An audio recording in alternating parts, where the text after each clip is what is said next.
All right, guys, welcome back to the stream. Welcome back to the channel. Welcome if you are new here. Thank you guys so much for joining me today and for waiting patiently, as always, for the intro to finish up. I hope everybody's doing well today. Um, yeah, so I see we're going to be talking about every PlayStation studio and what they're working on, and a lot of this will be official confirmation. Some of it will be speculation or maybe based off of like job listings and certain things we've heard, certain rumblings. Jack, you asked for this last week. Yeah, I was thinking about holding off on this until maybe like December or something. And, maybe we can do another update in December potentially, but I figure, there's not a whole lot of news right now. So this might be a good time to go over everything. Yeah, no, this is just purely MBG inside information, man. Brian, you're saying who's in the market for a $1,000 Xbox with a $30 a month subscription fee? Well, I will give you guys a little update. Apparently, Microsoft did reply or respond, I should say, to the rumor, and they once again gave a statement to Windows Central saying that apparently they're still going to be selling Xbox products at Walmart and Target. You had certain individuals apparently even calling up Walmart and Target to figure out what's going on there, so this is good news. The three people that were hoping to buy Xboxes this holiday season from Walmart and Target will now be able to do so. It was looking kind of concerning there for a moment. So yeah, they'll keep. Dude, I swear, like Xbox could literally be completely done, and you'd still have Microsoft putting out statements being like, "We assure you, it's not over yet." But yeah, um, saying the Series X on paper is more powerful than the PS5. Look at how much that mattered. It didn't matter at all. That was like one of the biggest talking points. Um, you know, the power fact. I mean, I'm already seeing it happen again, where people are talking about how much more powerful I guess the next Xbox device is going to be, and I'm like, I don't think you guys learn, man. I guess some things never change. Some things never change, but yeah, it's neither here nor there. We'll see what else happens with Microsoft in the coming weeks. As of right now, the biggest thing that people can say is you're a PlayStation content creator talking about Xbox. Stop it. And it's like, no, I won't. I can be a PlayStation content creator and I can talk about Xbox as much as I want. I can talk about anything as much as I want.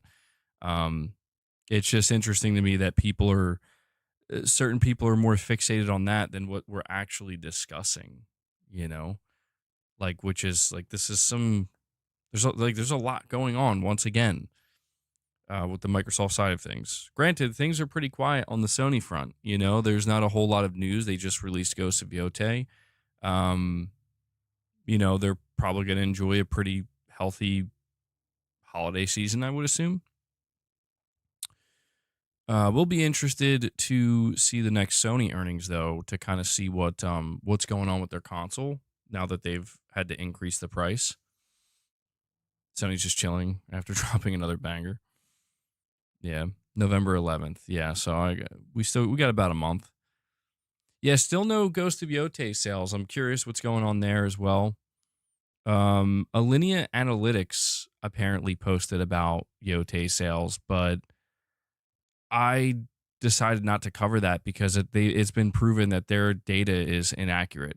Like, simply put, it's like, no offense to them, but wherever they're getting their estimates from, it's been proven to be, in some cases, pretty wildly inaccurate. The big one was people letting me know that Alinea Analytics claimed that Metal Gear Solid Delta sold like 500K, and then the next day or 2 days later, it was confirmed that they actually sold 1 million. So it's like, yeah, that's a massive difference. And we saw with the whole, Helldivers 2 thing. And we have Zombie Dragon with a super chat. Thank you, buddy. He says people need to calm down about the power narrative. In almost every generation, the most powerful console has never sold the most. Exactly. The power narrative, I think, is good initially because it gets a specific type of person excited for the hardware. But yeah, the reality is when it comes to hardware, it's not so much about the on paper specs. It's more about how developers are going to take advantage of it, utilize it, and optimize for it. And when we look at even this generation with the PS5 and the Series X, it's like, yes, on paper, the Series X is more powerful than the PS5. But, you know, people ask the question, like, how did that work out? How much did that matter? And the truth is, it didn't matter at all. It didn't matter at all, you know? And on top of that, Sony released a PS5 Pro. So it's like, if you really do care about the power factor that much, there you go. Sony has the most powerful console now, too.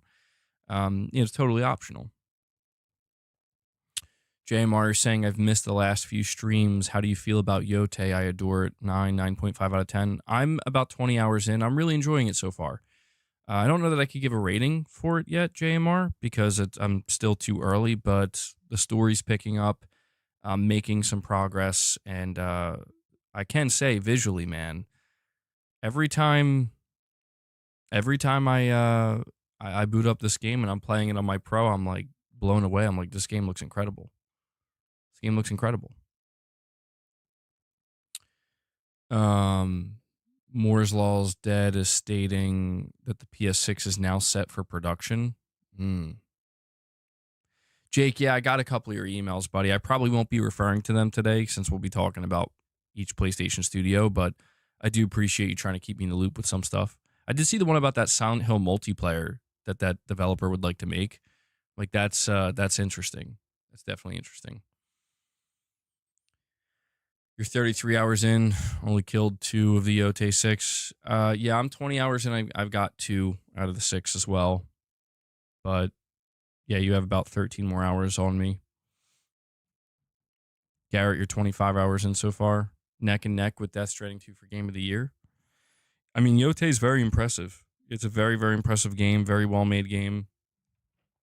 And I could see it being up for some awards, certainly, at the end of this year. I don't know, as of right now, though, that it's surpassing Death Stranding 2 for me personally. I really have to, I really won't be able to come to that conclusion until I beat the game. And probably not until I do everything that I plan on doing in that game.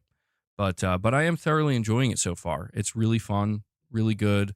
Again, I know we talk about how like graphics are not the be all end all, but I just can't deny that every time I boot the game up, it's pleasant to look at, man. Like it just looks so good. And I feel like, this is a game I'm playing that and Battlefield 6, and I feel like, we've been talking about the PS5 Pro and how it maybe hasn't been it hasn't been getting the type of support from some developers that it maybe should, and it's been having some issues with some Unreal Engine 5 games.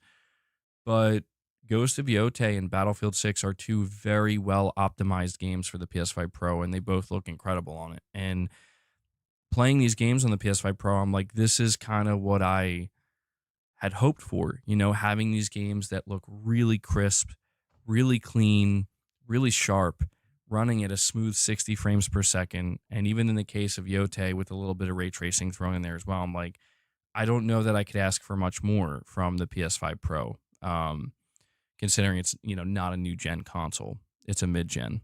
So, yeah, I saw that. Apparently, Black Myth Wukong has a massive update where you essentially have to re-download the entire game. It seems like they changed the entire code. It's 93 gigabytes. It's a 93 gigabyte update. I'm curious to know what changed. Apparently, there's going to be some performance fixes and stuff. Yeah, that's wild. Ryan, I haven't been playing much of the campaign for Battlefield 6. I played the first mission, and it was okay. It feels like every other Battlefield, or aside from Bad Company too. It feels like every other Bad Company or Call of Duty campaign I played, it's kind of your boilerplate. So I may still finish it and try to like get the trophies. I'm not sure, but I've been playing the multiplayer. I've been enjoying the multiplayer. Um, but you know, I realize I can only play Battlefield for maybe like an hour, 2 hours at most at a time. I can't sit there and play it for like, hours and hours. Um, because I don't know, I start to kind of, I guess my performance in the game, I start to play a lot worse and I start to zone out a little bit because it's a slower paced shooter in a sense. There's a lot going on, but it's not like a Twitch based arcade shooter. And so, you know, it's a little bit more strategic in that sense, but I've been enjoying it. Yeah, I've been enjoying it. It feels like a proper return to Battlefield. Battlefield 6 campaign is slop. Yeah, these FPS games, um, their campaigns have seemingly fallen off quite a bit. I saw that with like Call of Duty Black Ops 7, you're going to be able to play the campaign with 4 players, or like it'll be a co-op campaign. So that's kind of cool, I guess. I feel like we don't see co-op campaigns that often anymore. It's nice to see that. Makui Ninja, you're saying Yote is definitely game of the year for you. Nice, man. Big Nabs, you stopped playing multiplayer years ago. I feel you. I mean, I still like multiplayer experiences. I have noticed though that like, I don't know, I'm 32 years old now, and I find that it's not that I don't enjoy them, but they don't hit the same way they used to. I don't know if it's the live service effect or something, but every game I go to play, it just feels like it's overwhelming, you know? It feels like they're trying to like overwhelm me with like you're never gonna stop. You know what I mean? Like there's never an end point. And that could be a little bit stressful where it's like, are you ready for the new battle pass? You ready for the new content drop? You ready for the new this, the new that? And I'm like, I think it makes it tough for me because I'm a completionist. So it's like I get really hooked on these live service games where it's like I want to do everything. But then you just realize you can't keep up, and it kind of kills your motivation. But I will tell you guys, um, we are getting the Metal Gear Solid Delta multiplayer mode at the end of this month, and that looks really promising. That's not like a live service; it's just a standalone mode. Or, well, yeah, you have to buy the game, but it's a multiplayer mode. It looks really good. Looks like a lot of thought went into it, so I'm really excited to try that. Have I tried the Black Ops 7 beta? What are my thoughts? I played a little bit of it. I didn't. Yeah, I didn't. I felt exactly the way I suspected I would feel playing it, which is this is well, yeah, this is Call of Duty, and it's Black Ops 7. It's a follow up to Black Ops 2. I didn't feel like horrible about it, but I'm just like I kind of didn't feel anything. I'm just like, eh, I'm I'm gonna leave now. Like it is what it is. I don't know. I felt more excitement for Black Ops 6 last year, maybe because it was kind of 90s based, and I kind of appreciate that setting more. But with this slightly futuristic thing they're doing with Black Ops 7, I'm like, yeah, I'm good. I'm gonna play Battlefield for now. If anything, I might just continue to play some rounds of zombies on Black Ops 6 going forward because I know Mrs. MBG still likes playing that. But yeah, man, Battlefield smoked Call of Duty. Yeah, I mean, seemingly over 700,000 players on Steam concurrent. Kind of crazy, man. Makui Ninja, you're saying multiplayer games for you are fun for like a week or two, and then you get bored and move on. It's just not even worth spending money on anymore. Yeah, I understand that. I think why I'm so intrigued by this Metal Gear Solid multiplayer mode is that it's taking like the classic approach, where it's like here's just a multiplayer mode for our single player game. And I don't know that I'm going to be playing it for like the next year or something. But if I could just get like a couple of months out of it where it's like this is an extension to the Metal Gear experience, because I really love the mechanics and I love the feel of Metal Gear Solid Delta. It feels so good to play. And I think that's one of the reasons I'm so excited for the multiplayer experience. But but it's just interesting to see that, they're taking a different approach compared to the usual in 2025, where they could have easily come out and said, here's Metal Gear Online, which I would have been excited for as well, but it's going to be positioned as a live service. They're just saying, here's a mode and we'll take it from there and see what happens. I'm like, that's cool. The older Call of Duty games, yeah, classics. Good times, man, good times. But Phil killed Call of Duty, yeah. So the PS6 and PS6 handheld is still slated for 2027, huh? The hype train begins. Yeah, I'm telling you, man. Every person who seems to be in the know with what Sony's plans are for next generation are saying the same thing. And they're saying 2027. Now, delays can happen, of course, but Sony's plan is, as far as I'm aware, holiday 2027 for both devices, which is super interesting. It almost seems like there's going to be a simultaneous launch. I assume we're going to get a lot more leaked information next year. But yeah, we're looking at 2027. Phil is the only person who can lose money on Call of Duty. Well, yeah, I mean the whole Xbox situation is it's been strange in a sense. Like it still is strange where if you look at the last 2 weeks, I find it peculiar, I guess is the way I'll word it. I find it peculiar that it's been like 2 weeks in a row where there are these kind of like rumors that come out that are very significant, that create a lot of uncertainty and a lot of negativity because what we're hearing isn't good. And then Microsoft is like, no. But it reminds me very much of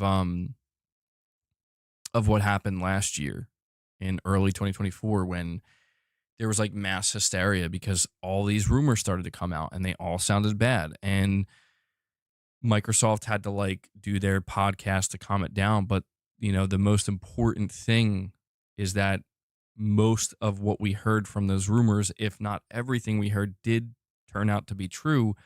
It just didn't come true overnight. It took a couple of months. It took like a year or so. And it was like a slow rollout. And I think that that's what's so peculiar about what we're seeing now is it's kind of the same thing. It's the same trajectory. And I'm seeing a lot of the same people kind of fall into the exact same position they were last time, where it's like, see, it's not true. Told you. Didn't you hear what Microsoft said? Don't you see what they're letting us know? And I'm like, dude, how can anybody believe or trust a single word that Microsoft says about anything in 2025? Like, I'm going to be point blank here and say that you have to be, frankly, a fool to believe anything that Microsoft tells you at this point in time. Just straight up, you have to be a fool to believe it. It's fine if you want to be hopeful. It's fine if you want to, hope for the best and assume that it's not going to be as bad. But to just take what they say for face value and say, see, they said it. I feel like you're setting yourself up for more potential failure because it's like, dude, we've been on this ride numerous times and we know exactly where it ends because it's ended the same way every single time. So, it's interesting. It's interesting and also kind of strange to see that there are, it's this same people. I'm going to be honest. It's the same people.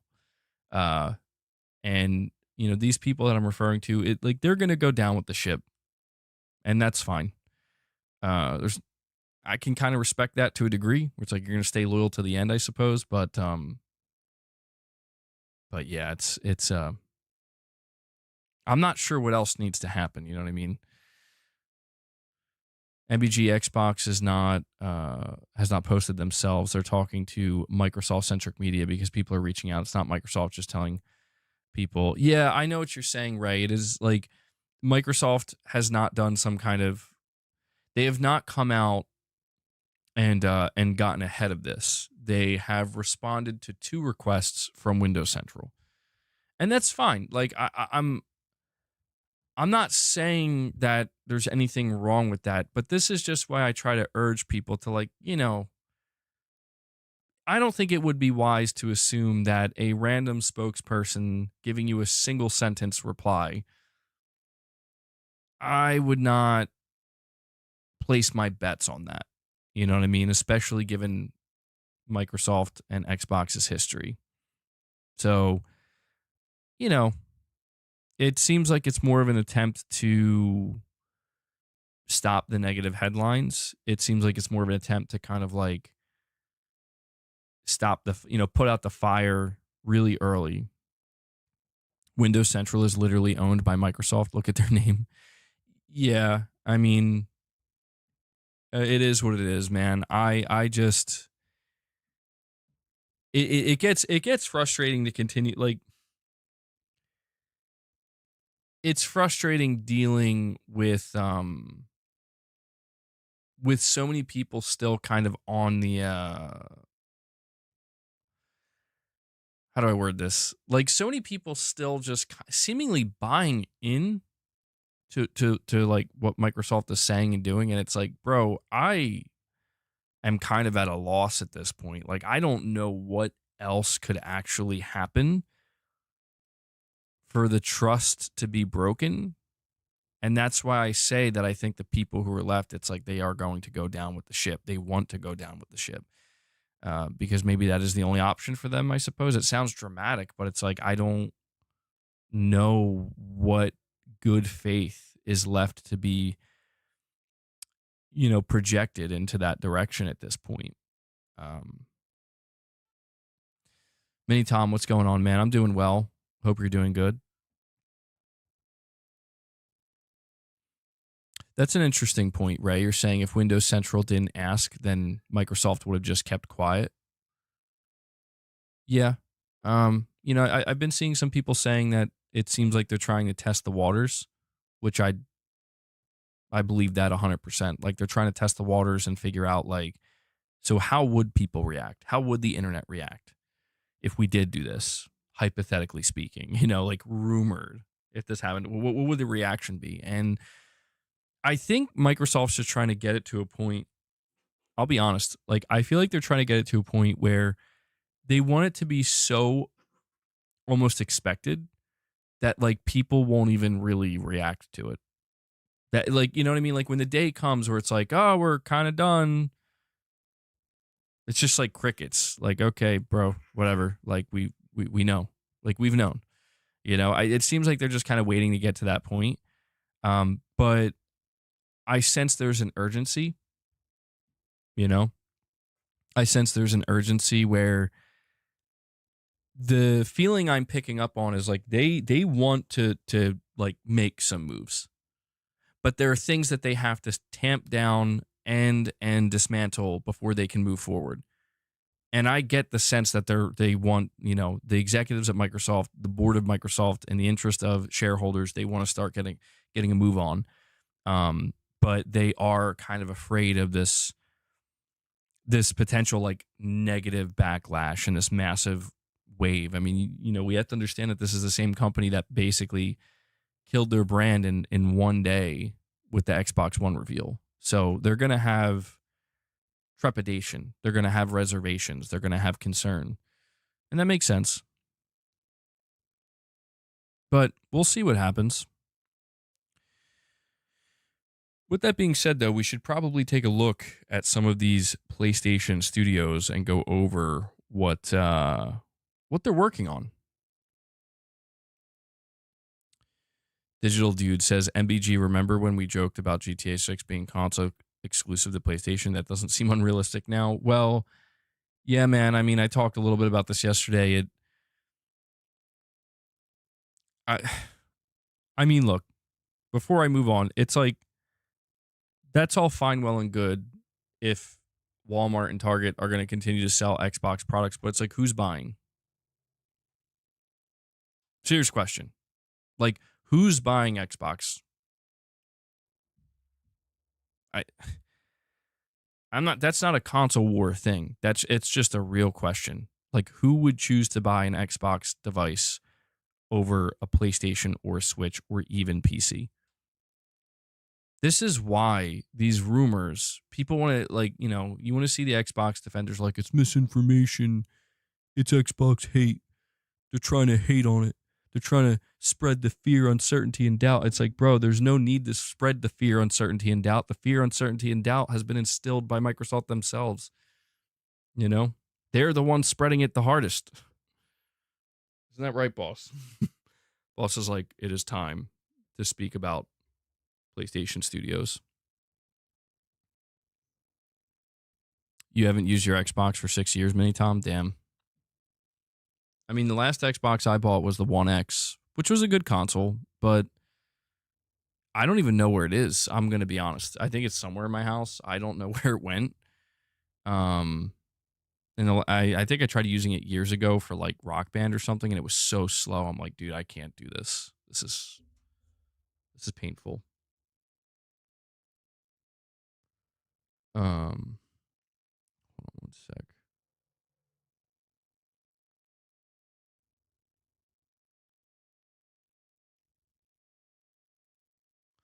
All right. The only place to get a physical version of GTA 6 will be PlayStation. Yeah, I think that's going to be true, digital dude, and that's kind of crazy to me. No, I do not have my copy of Crack. I never bought Crackdown 3, dude. I refuse to buy that game and play it. But yeah, man, yeah, only place to get a physical GTA 6 copy, PS5. And Metal Gear Ray comes in and he drops 5 membership gifts for you guys. Ray, thank you so much for that, buddy. Metal Gear Ray kicks it off. Yeah. But that was some fancy shooting. You're pretty good. Hopefully that there may have been echo there. I apologize. I'll add that to the member goal. Yeah, guys, if you want to help support the channel, we are totally fan funded here. Consider becoming a channel member. We have some members content. We did some members lounges, a morning with the missus in the last week and a half or so. You guys can go check that out. Consider gifting memberships, super chatting, direct donations. All of it helps tremendously. I can only do what I do here because you guys make it possible. So thank you so much, Ray. And he says, let's get it started, chat. We'll see. We'll see. We'll see if we could get a member train going. Black Myth Wukong, the new patch massively improves performance. I sent to you the details in an email. Thank you for that, Jake Sue. That's good to know, though. Like, yeah, that game had some performance issues for sure. I wonder if Digital Foundry will do like an analysis on it. They probably will. I would imagine they will. GTA 6 will sell millions of copies on Xbox. It's going to be behemoth. I mean, yeah, I have no doubt. Even if like 20 million people are actively using their Xboxes, I think this game's still gonna. This might be like the last big game that does big numbers on Xbox, on the Xbox platform.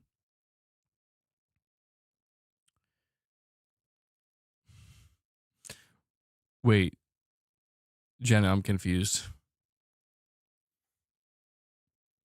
Come on, boss. All right, yeah, let's take a look at what PlayStation Studios is working on. Ray says, don't forget to hit the like button as well. It helps out more than you know. That is true. Yeah, guys, make sure you're hitting that like button on the stream. We're at 58 likes. I think we could easily get to 75, even 100. It definitely helps. Boss, bro.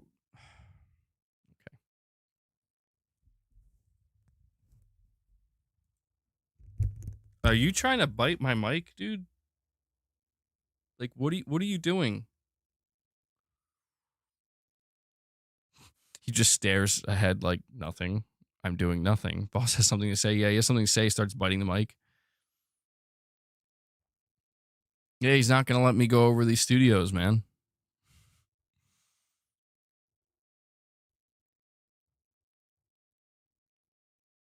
All right.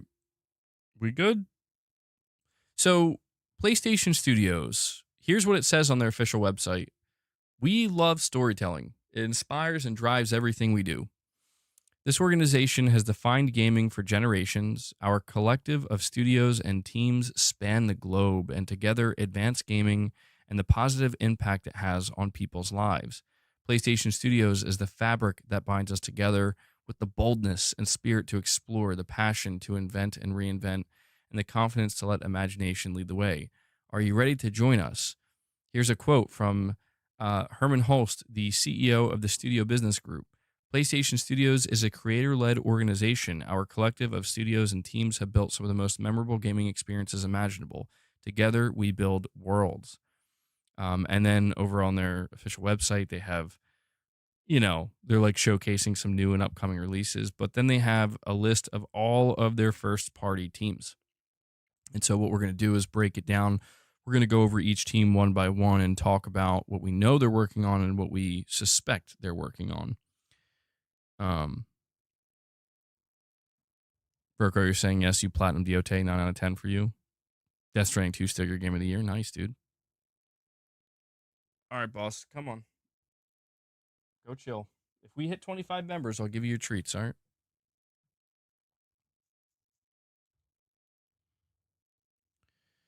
All right. So we're gonna start out here. I guess we're gonna go in alphabetical order because that's how they have it listed here. Team Asobi. Let's visit Team Asobi. So Team Asobi, as we know, is basically the spiritual successor to PlayStation's Japan Studio. Japan Studio is a very beloved aspect of PlayStation, and as we know, earlier this generation, they were closed down, and instead, Sony decided that they were going to open a new studio with the remaining development team that was left at Japan Studio and form Team Asobi. So what we see with Team Asobi and what we have gotten with the Astrobot games is essentially a spiritual successor. Wait, hold on. Let me pause for a moment. Didn't you hear the latest leak, MBG? Yote is such a flop, Sony is going to abandon their Western studios. Yeah, Web5 Gamer, I can't tell if this is like, I mean, that's got to be like satire, right? I'm confused. Yeah, that's insanity. I'm just curious, like, I it just caught my attention because is this a real, like, is this an actual rumor? Or is this just something that we're kind of just making fun of? Because I've seen some people talking about Ghost of Yote and trying to claim it's like a flop, but you saw that somewhere, MBG, but I don't know about the validity. Boss, please don't torture me this whole time, man. Don't do it. Don't do it. Tarnished, you're saying I have a new profile picture.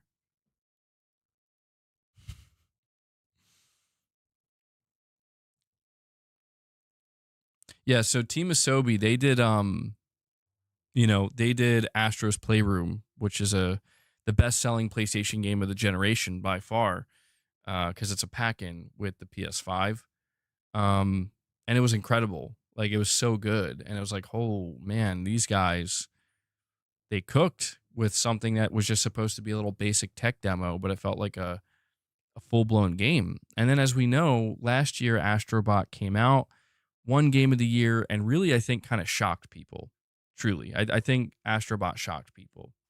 And we have Dreadful83 coming in saying, hey man, we're going to keep this member train going. I'm going to drop another 5 membership gifts for you.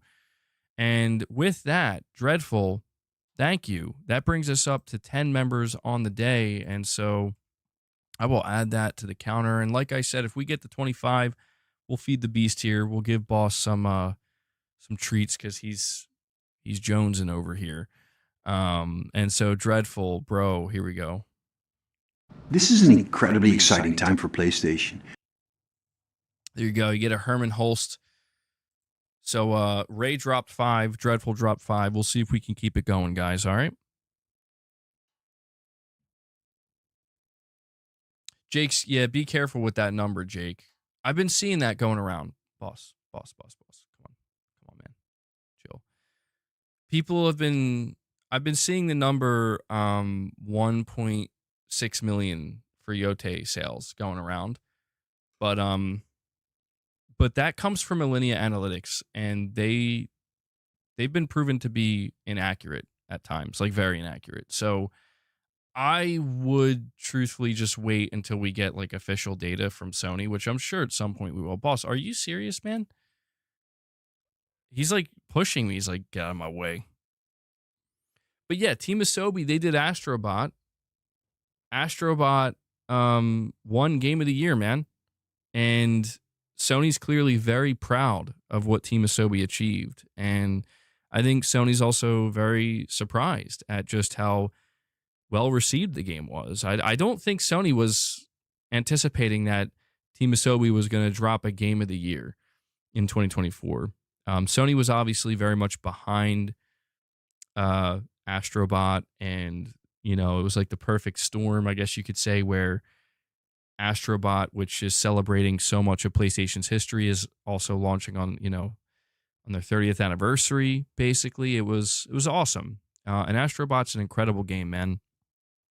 And so when we talk about what's next for Team Asobi, I think it's fairly obvious, right? I think we all are expecting an Astrobot 2. I think we are maybe expecting an extension of the Astrobot universe going beyond just a proper Astrobot 2. I mean, the sky seemingly will be the limit for the Astro franchise, and I'm going to call it a franchise because it's Sony is taking Astrobot so seriously as their like mascot now that I think they're going to grow Team Asobi significantly. I could be wrong, but it would make sense. They want to grow Team Asobi significantly, and they want to start work on many different Astrobot related projects, not just a follow-up platformer. And Dreadful83 uses his milestone chat, a member for 24 months, so 2 years. He says, "What up, MBG? I'm in a good mood. I sold all my cheesecakes to my job, so why not?" Well, thank you, Dreadful, and I'm happy to hear that you're in a good mood, man. You sold all your cheesecakes. Love to hear it, man. Love to hear it. But I do appreciate you dropping some support, dude. It really it helps. It helps a lot. So shout out to the 5 Bomb as well as being a member for 2 years, man. You think Sony's going after Nintendo with their handheld? They also proved that if they can go after them in software area with Astrobot, we can now say that the next competition will be between Sony and Nintendo. I think Sony's like low key kind of starting to go after Nintendo a little bit more. I agree that they're going to be doing that with their handheld, but then you also have, you have the possibility of Astrobot 2 launching with this handheld, right? And the PlayStation 6 home console. And I could absolutely see Sony trying to push that. Dreadful says he makes and he sells cheesecakes. That's how I interpreted it, yeah.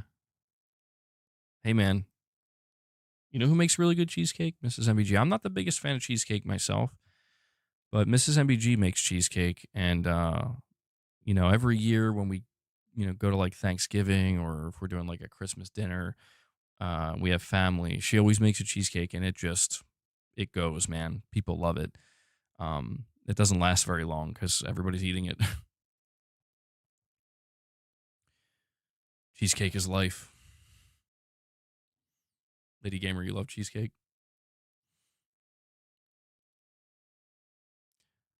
Pragmatic Hat, you're saying you don't want them to milk Astrobot, no Astrocart. They already have demos, games in VR.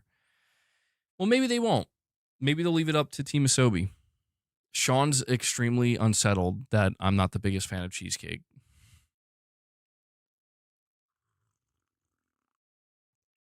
Well, I mean, look, I like cake. I do. I like cake. Not the biggest pie. I like pie too, but I'm pretty particular with like I don't know. I'm blueberry pie, apple pie, pumpkin pie. I'll eat that, but I don't know. I'm an ice cream person, is what I am. I love ice cream. Sean, I'm actually not familiar with that. Like, I don't even know what that is. Like, maybe I've had it. Yeah, digital dude. I've had digital dude will just like not say anything, but we'll be talking about pies. Like, you know what? I got to chime in here. Hold on.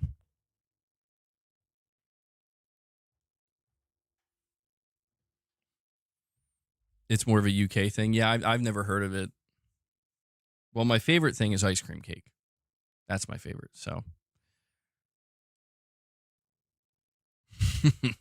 yo, banana cream pie is actually really good. Yeah, no joke. No joke. It's really good. But anyway, video games. Video games. But yeah, so the first studio crossed off the list, Team Asobi. I think it's fairly obvious what they're working on next. They're working on an Astrobot 2. And, you know, they could potentially be working on more than just one Astrobot game. But we know they're at the very least working on that. And I wouldn't be surprised, by the way, if Astrobot 2 will be ready to launch alongside the PlayStation 6. I could absolutely see that as a launch title. I think that'd be a pretty big one. An Astro JRPG. So there you go. Team Asobi, easily one of Sony's best studios at this point. And a studio that I think just garnered a tremendous amount of respect in a very short period of time. So even though Japan Studio had to shutter, the fact that Team Asobi was able to kind of rise from those ashes, I think is a great thing. You know, it's better than we see studios close all the time and nothing comes of it.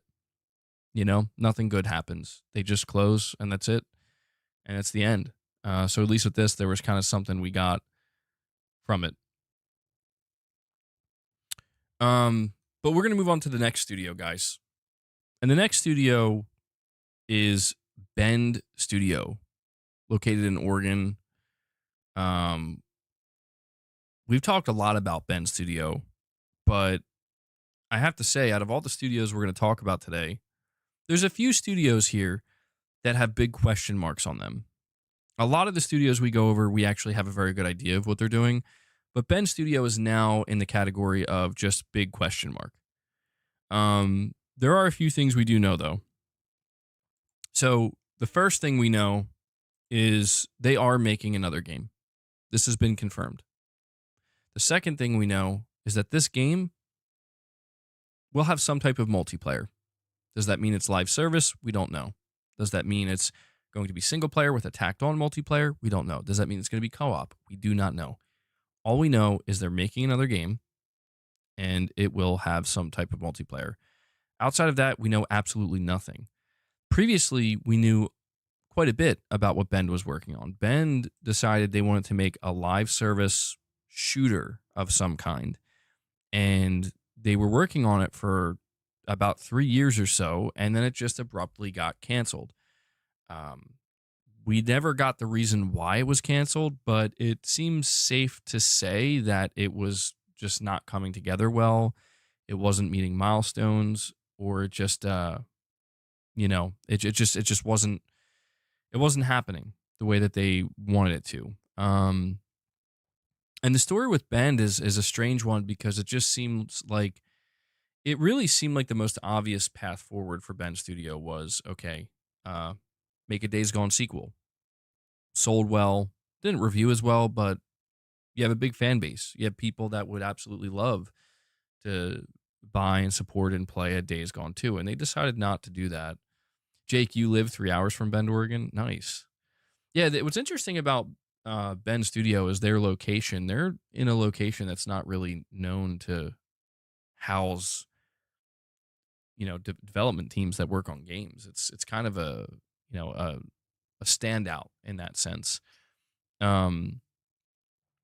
But yeah, we know that the situation with Bend Studio is quite unfortunate because, to be honest, it seems clear that the only game that Bend Studio is going to put out for the entirety of the PlayStation 5 generation is Days Gone Remastered. And look, man, I like Days Gone. I love Days Gone. You know this. And I played Days Gone Remastered. I got the platinum, but I mean, that is unacceptable. This is a studio, Ben, that I believe suffered possibly the most from Sony's mismanagement this generation. Um, One of the things that makes covering the state of all these PlayStation studios so interesting, or different, I should say, it is interesting, but it's different compared to previous generations, or at least the PS4 generation, is there's just a massive layer of mismanagement that occurred this generation. And Ben Studio represents that, I think, better than most other studios, where there was some kind of civil war, if you will, inside of Ben Studio after the release of Days Gone. And Sony gives their studios autonomy. The heads of Ben Studio ended up leaving and departing, the founders. And from that point forward, it seems like the team decided this is the direction we want to go in. We want to make a live service game. We want to make some kind of live service shooter, even though that's not what any of their fans were asking for. And it ended, and Sony obviously said yes. That's the important thing to understand. Sony was like, yeah, Ben, go ahead, make a live service because we want live service. So, Sony maybe would have been wise to tell them no. Like, we appreciate your pitch. That's cool that you want to do a live service, but no. You guys should try to make a single player game. You should take everything you did or learned with Days Gone, and make another single player game in that vein. But Sony didn't do that. Sony gave them the funding and the green light to make this live service. Years of development down the drain. And because of how long these games take to make, we're not getting anything else from Ben Studio. The next time we can expect to get a game from Ben Studio, unfortunately, is probably like year 2 or 3. God, that sounds so insane. Year 2 or 3 of the PS6. And that sucks. And there's one other thing I want to say about Ben before we move on to the next studio. Garrett, where did you hear that? Because I didn't hear anything about that. I saw some people bring that up, that Ben was apparently working on a second game. I feel like that second game may have been Days Gone Remastered. That's the only thing that makes any kind of sense to me. They're not the biggest team, if I'm not mistaken, Ben Studio. I think they're like 100 developers roughly, but they had layoffs as well, which is worth noting. You heard it in the wind, as is often the case. But yeah, they you good? They did suffer layoffs after. Oh, they have 150 devs. I wonder, is that after the layoffs, Irfan? Because I think they lost about like 30% of their studio after the cancellation of their game. And so it's like, what's interesting to me about the Ben situation is they pitched something new to Sony after their game got canceled, and Sony said okay. So I just wonder what changed. I wonder what Ben pitched that made Sony feel much more confident. Hey, don't you chew that. Come on, get down. Get down. Get down. You can't chew that. I wonder what it is that Sony Ben pitched that, Sony was just immediately like, yes, get to work. That sounds good. I just hope it's good, man, because Sony Bend is in this position where I'm going to be honest. If when they reveal their next game, like let's say that they reveal their next game at, I don't know, like the PlayStation 6 reveal event, and it's going to be a PS6 game, I hope they nail it and people are actually excited for it and it looks good, because I am pretty sure that this is Sony Ben's last chance. I don't think Sony's going to keep this studio open if they can't produce something for the PlayStation 6 generation that actually does something, that actually, because that's the thing. You can say what you want about Days Gone. You could say what you want about Days Gone, but it sold well. That's the big thing. Like, even though it didn't review well and it had some development issues and maybe there was some conflict with the, internal studio, the game sold very well and it garnered a fan base. Um, that's so important because prior to that, Ben's studio, they had like Siphon Filter. They did work on that Uncharted game, but I think Days Gone is what really kind of elevated them. And I think they kind of blew it. I think that they dropped the ball. So they have to reestablish themselves. And I just don't think the confidence level is that high at the moment. In fact, I would say confidence is probably at an all-time low for the studio. In fact, I would even go as far to say, not to be too harsh, but I think a lot of people just decided that they don't care at this point. And I don't blame anybody for feeling that way because it's like, yeah, man. Okay. Boss. Guys, I'm going to encourage you to keep the member train going. We are sitting at 10 members. Before we move on to the next studio, we're sitting at 10 members, thanks to Ray and Dreadful. We need to hit 25. So we need 15 more. I think we can do it. I don't know who wants to. Yeah, the train has come to us a crawl, but I'm desperate. I am now desperate. Obviously, the memberships help the channel, but I need to get this guy off my back. Boss he's getting very pushy. So yeah. So we'll see if we can make that happen, guys, all right? Please help. Help me. Let me check my audio levels here, okay. All right. But yeah, so Ben Studio, there's not really much left to say. They're working on another product or project, I should say. They're working on a new game. We probably won't see it revealed for a couple of years. And we'll see. We'll see what happens. I'm hoping for the best. Like, I have to say that my excitement level is low. My anticipation for what Ben is working on is low, but I will still hold out hope because I know that they have talented developers there. They have a talented team. I will hold out hope that they will, they'll show us something good. And it'll be feeling like, you know what? There was a big roadblock in the way. You guys overcame it. Now we got a great game. That's my hope. Boss, you need to stop, bro. I can't. Now Luna's coming over. Okay. Ooh. It's going to be a good time. Good time. Let them make a Punisher game or something. The next studio is possibly even more chaotic than Sony Bend. Maybe not more chaotic, but in a very similar situation.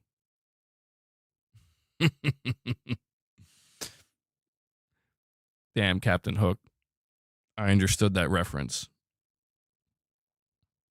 Thundercats from Bend. Dude, that's funny. Thundercats. And Hellbound 1981, the legend. He answers the call. He says, I'm looking at Boss. I'm seeing his level of desperation, and Luna's coming over to cause chaos as well. Oh, God. Oh, geez. Okay. Everybody calm down.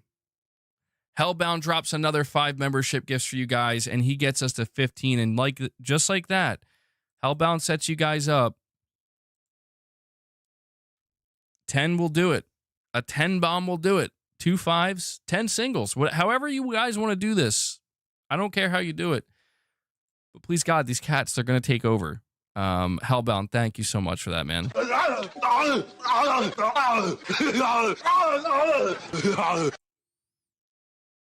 Blue Point.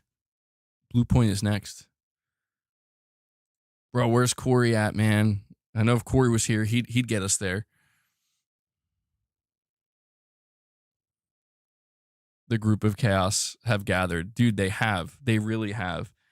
And Jack Kinetic comes in. Yo, Jack Kinetic coming out of nowhere. He says, I got this one, boys. I got this. He comes in. He drops the 10 on you guys. Thank God. Thank you guys so much for actually getting us to the 25 mark so I can tame these.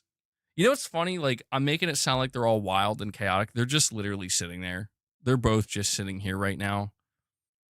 But we potentially have avoided a disaster, a crisis. Jack Kinetic comes in. He drops 10 membership gifts for you guys. He brings us to the halfway mark of 25. We can drop the treats now. So Jack, Holy shit. really, really appreciate that, buddy. Let's do this. He said, feed the beasts. Boast, do you read me? It's time to feed the beast. All right. I guess Luna's going first, unless they fight. Don't fight, guys, all right? Boss, you'll go next.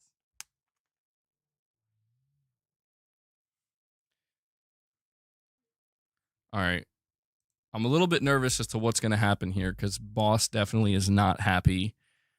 That look, he's like panicking. He's like, what's going on? He's like, why is she getting the treats first? Luna will mess Boss up though, man. She won't take any shit from him. So he's like, wait a second. Hopefully they don't get into a fight of any kind. This should be good. Boss, just have a little bit more patience. Let her finish eating, and then it'll be your turn. He looks so confused, man. He's just looking at the screen like, wait, I heard the soundbite. But good stuff, guys. Thank you. Tarnish, you're saying MBG Imagine Mark Cerny AI videos generated by PlayStation 6's neural arrays. Oh, yeah. I mean, I think that there should be like an AI assistant built into the PS6 that's just Mark Cerny. You know? You just be like, hey, Mark. Like if you're stuck on a part in a game, how do I get the like, hey, Mark, how do I get this trophy for Uncharted 5? You know, in this, how do I get this specific trophy?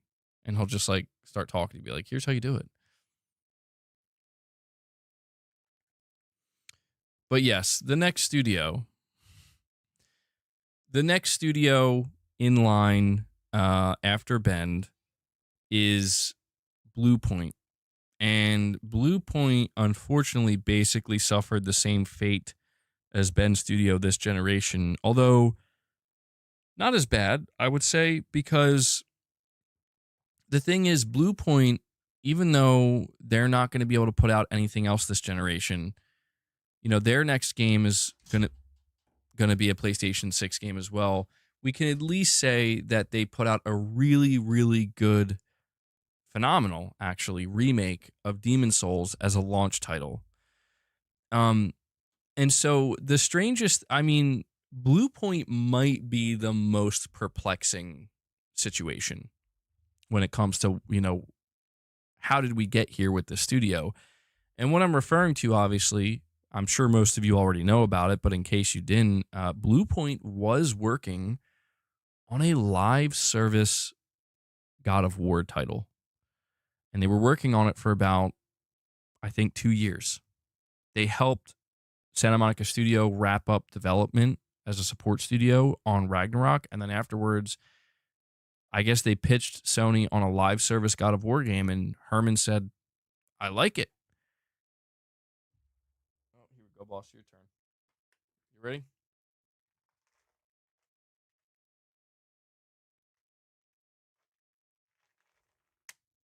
Go ahead. There we go. And yeah, you have to imagine. Yeah, boss, jump. Gothmog gets hype. You have to imagine that one of the reasons why Sony greenlit Blue Point on making a live service game in the God of War universe is, well, they wanted more live service games, but I think it's also because, you know, they were like, hey, we've been working with God of War assets for the past 2 years, helping Santa Monica Studio. We're very familiar with the engine.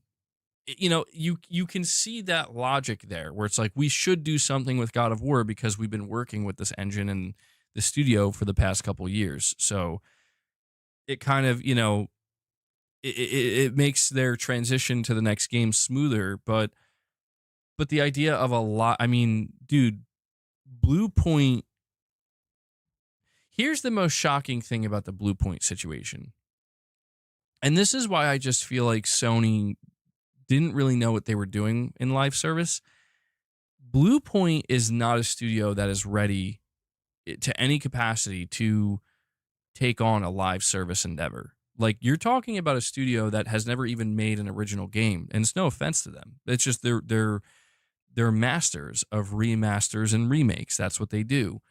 To leap from a remake of something like Demon Souls or Shadow of the Colossus to a live service God of War game is like, I don't think you have the infrastructure. I don't think you have, frankly, I don't think you would have the experience. Like, you don't have the team members that would need a certain level of experience in order to even begin to run a live service game. And it's weird to me that Sony was just like, yeah, go ahead. You know, I maybe it. Let's think about this. Maybe Bungie gave Sony a false sense of confidence. Maybe Sony was so delusional about Bungie that they just figured, listen, no big deal. Blue Point, we'll just have them hang out with Bungie, and Bungie will lead the way, and Bungie will teach that Blue Point how to make a proper live service game. It is possible that Sony was just that delusional that they thought that's what would happen. But as we know, it was canceled. So what is Blue Point working on now? Samson says, did you beat Ghost of Antifa yet? I did not. Ghost of Antifa, bro. Samson, I have not beaten it yet. I'm about 20 hours in. I think I'm going to be honest, man. I think people are hating on this game a little too much. Some people. Like, it's really good, man. Like, it's not a bad game, and it's not badly written either. That's the thing. I got to say, like, without spoiling anything, and I have yet to see how the game finishes, but it's really good. Like, they did a really good job. The writers, the gameplay, the overall story, the structure of the game, it's a very high quality game, man. And so I can understand why anybody would want to pass on it for their own personal reasons, but it is a very well made game. And I think that, if you just judge it based on its own merits, I think some people are struggling to do that. But I think if you do judge this game just based strictly on its own merit, it's doing a lot of things very well. You think it's the epitome of been there, done that? For some people, maybe. For some people. I mean, I won't deny that it's very, very similar to Tsushima, where it's like, I do believe, and I will say this, I do believe that Sucker Punch will have to do something new after this. Because if they do another Ghost game that follows the same template, or even one that's very similar, at that point, yeah, people are gonna start getting nervous that, like, I mean, we don't want to see it turn into an Assassin's Creed situation. You know what I mean? I think the double dipping is fine because they have changed some things and they did make some improvements, and it does feel different in certain ways. But in other ways, it's like, yeah, this feels certainly like an extension of Ghost of Tsushima in many ways. So I do think that it would be in Sucker Punch, and we'll talk about Sucker Punch. Actually, we'll get to that. But yeah, I mean, as of right now, Big Nabs, no, I haven't encountered. The only thing I've encountered, and this is, I think people would be nonsensical to take it as far as, like, she's a female warrior. So sometimes in the game, like, some people will be like, "Oh, I'm surprised you're a woman," you know. But that's literally it. That's all I've encountered.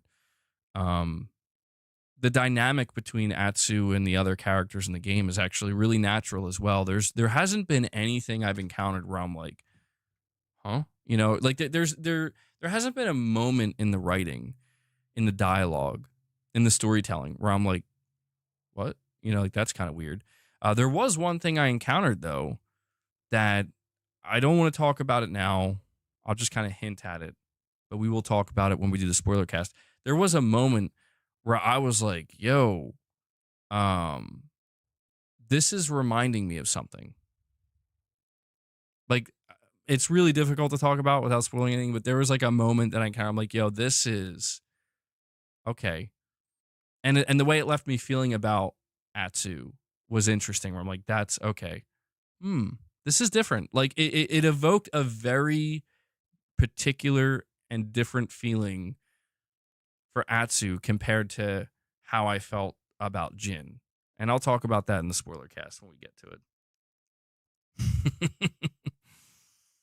Anyway, we'll continue on here. MBG, in regards to Bungie, there are some memes being made right now saying Bungie saved Naughty Dog instead of saving itself. Hold on, I have to let Luna out.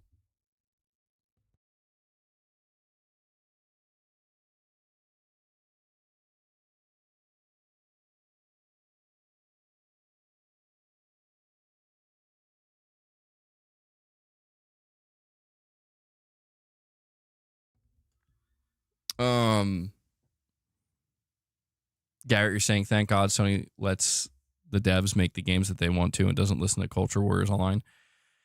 Yeah, I do think that, you know, there always has to be a feedback loop, of course, but I agree that, man, I don't envy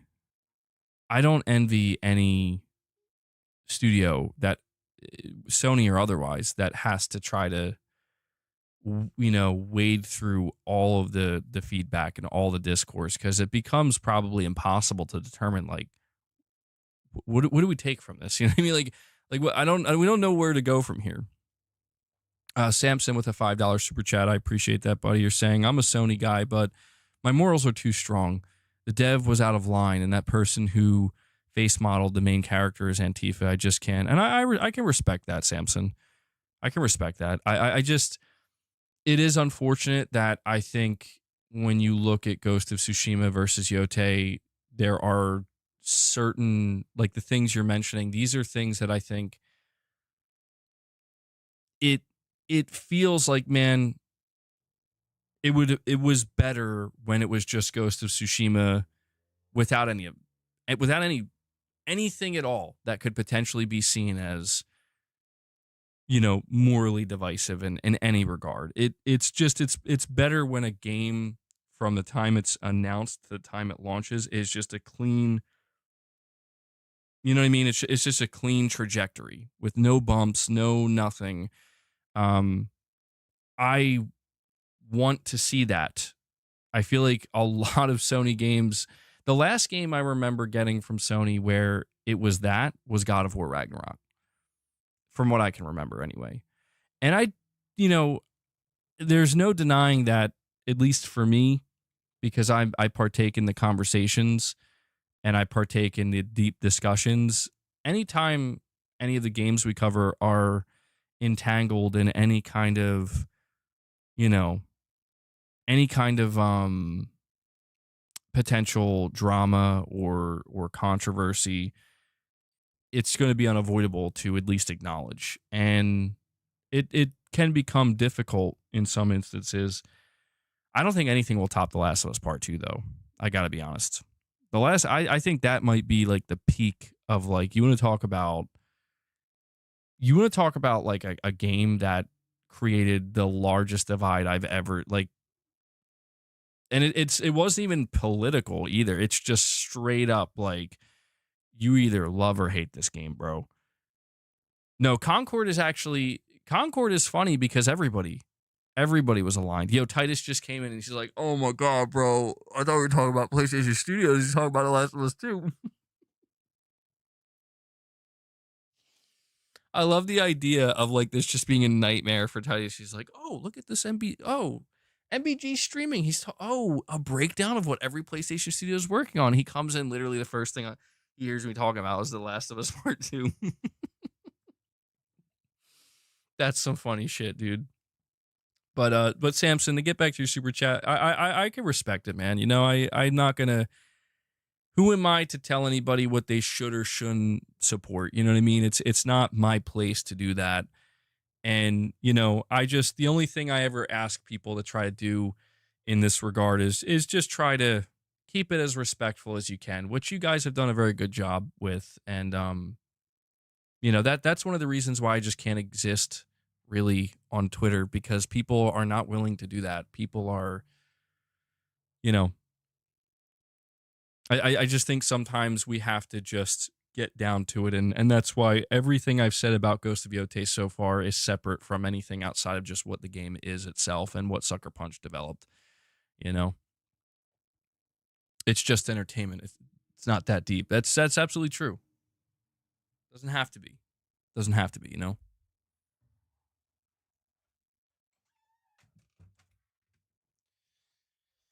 But getting back to Blue Point, I wanted to. Well, I was going to ask you guys a question, but before I do, just to recap, Blue Point was working on a live service God of War game.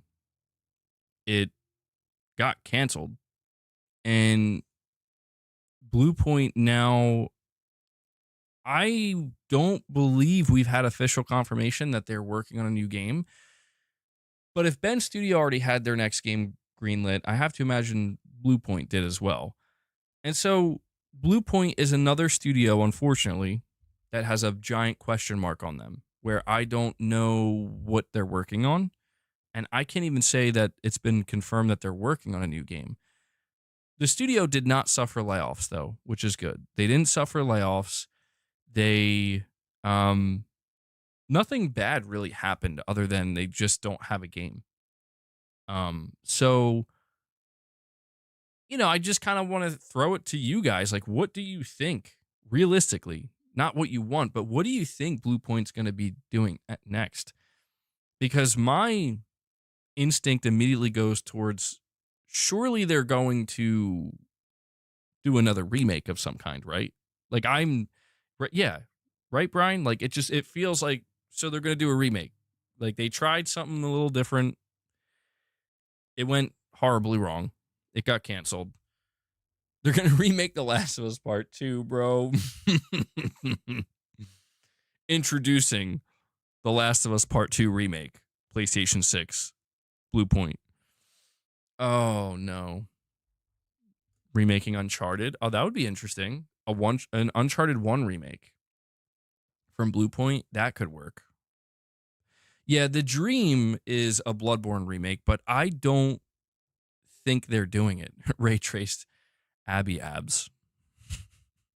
That's a curse sentence, Jack. A Killzone remake? A Killzone remake would be very unexpected. I don't think we'll get a Killzone remake. I mean, yeah.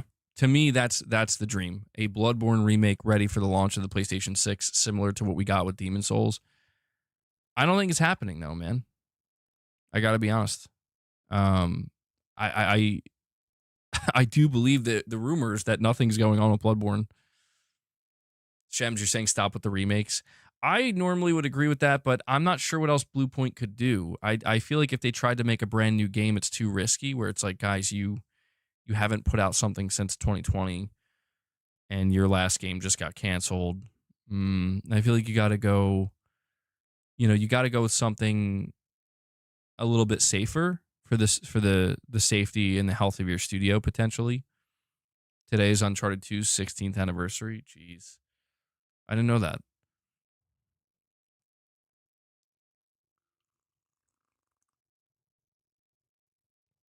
Tarnished, you saying you really want to see the gaming world burn with the announcement of Uncharted 5 letting you play as Nate's daughter, Cassie?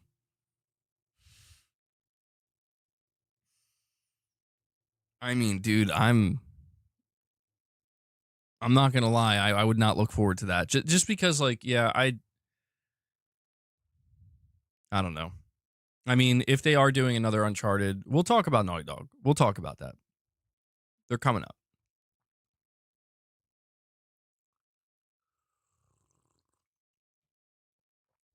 You think they should have continued with the God of War live service? Well, I'm going to be honest, man. Like, a God of War live service probably could have done well. I know that sounds like shocking to a degree, where it's like, who asked for this? But it's like, I'm fairly certain that there's enough of a God of War fan base that if there was like a supported game in that universe, like, yeah, there would be people playing it. But I think the reason why it didn't work was probably because it just was not coming together. Like, I don't think Blue Point, I think they were in over their head, you know? Like, I think a God of War live service could be possible, like if Santa Monica wanted to do it, yeah. But that's the thing, man. It's not an easy task. It's not an easy task at all. And Blue Point, I just don't think that they were up to it. That's true. Ascension didn't do well, but I don't think the multiplayer of Ascension is why it failed. From what I actually recall, I never played it myself, but people said they kind of liked the multiplayer of Ascension. Apparently, it was pretty fun. But I think Ascension failed for different reasons. So I don't know. God of War is such a massive property for Sony. I understand why they would want something multiplayer related, but I don't know. If it's not Santa Monica doing it, I don't think it'll really work out, to be honest. I think you would need Santa Monica on board. But let's see where we're at. So we covered 3 studios so far: Team Asobi, Bend Studio, and Blue Point. We're going to move on to the next one. All right. Oh, and by the way, let me give you a quick description of each studio, because I'm on the official PlayStation Studios page. Team Asobi, they say the team behind the PS5 exclusive Astro's Playroom. Sony Bend, creating games for over 25 years at the base of Oregon's beautiful Cascade Mountains. Blue Point, Austin-based studio behind critically acclaimed remasters and remakes, including the Nathan Drake Collection and Demon Souls. And then next up on the list, we have Firesprite. It says the UK-based video game studio with a history of developing highly polished showpieces for cutting-edge hardware. Now, I want you to think about that. I'm going to read that description one more time. What does it sound like the studio is going to be doing? The UK-based video game studio with a history of developing highly polished showpieces for cutting-edge hardware. I think it sounds pretty obvious what they're going to be doing next, or at least in terms of how they're being positioned. I have a very good idea of what they're actually working on. To me, well, what I'm picking up with that is they're going to be at the launch of the PS6. And a big focus is going to be showing off what the PS6 is capable of. Like, do not be shocked if, when we talk about PlayStation 6 only exclusives, if Firesprite's game, Shems has got it. Don't be shocked if Until Dawn 2 is a PS6 only exclusive. Because here's the thing with Firesprite. The only thing that they've produced since Sony acquired them this generation is Horizon Call of the Mountain. And, you know, it wasn't horrible or anything, but it was like okay. But it was meant to kind of show off PSVR 2. In that time, they've been working on what they refer to as a next-gen game. And Firesprite, the last game they made prior to Horizon Call of the Mountain was, I forget the name of the game. It was like a horror VR game. So they have some experience in horror. What we've been hearing through multiple job listings, though, is that they're working, well,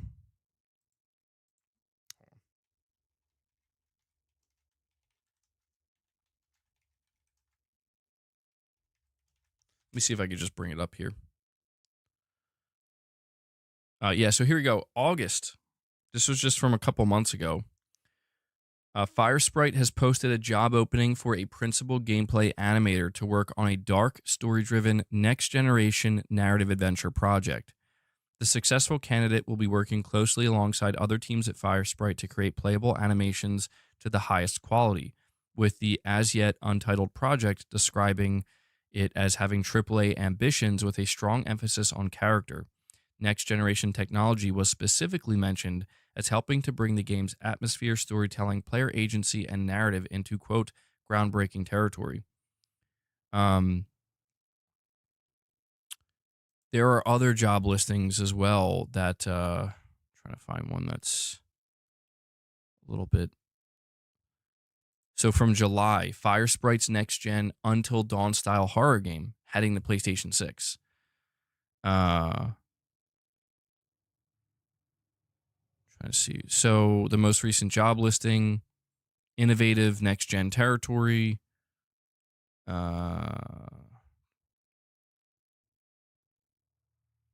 So it says it looks like the new Firesprite game is being marketed as an important part of Sony's growing line of first party games.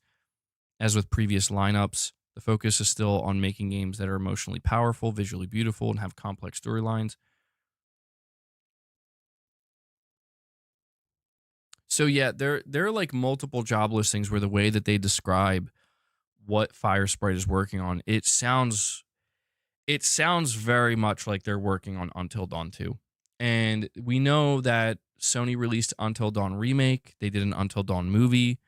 The movie was actually not too bad. I watched that. It was fine. It was entertaining. What was interesting about the Until Dawn movie, by the way, slight spoilers, but not serious spoilers, is it seemed to kind of hint at it seemed to hint that the movie and the events that happen in it is actually a prequel to the game. I don't know if you guys saw the Until Dawn movie, but that was shocking to me where I'm like, whoa. And they even had a character, one character that was a returning character from Until Dawn, and it begins to make a little bit more sense. Like what I'm trying to say here is Sony very much is trying to expand the Until Dawn universe, and they want to make it like I guess their pinnacle like horror franchise. Um, and I think Firesprite has been tasked with no, not that character, Shems. He was in the trailer.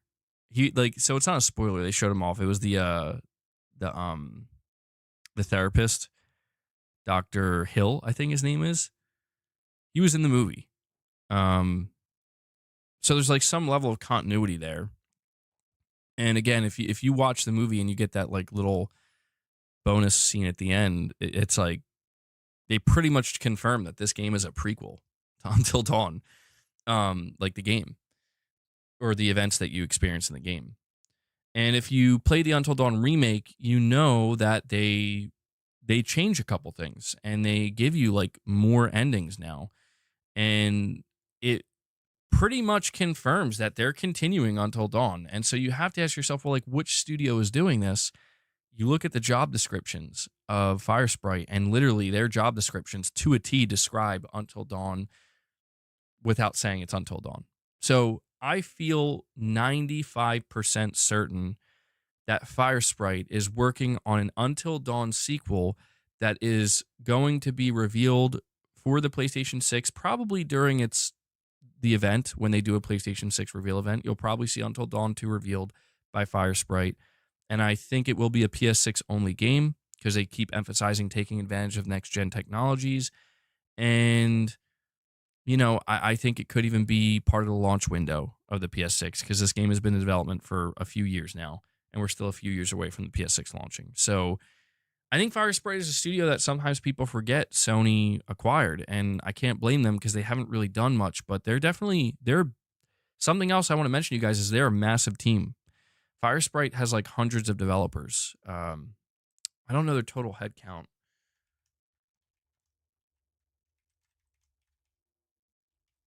Let me see. No, not Fortnite. Firesprite.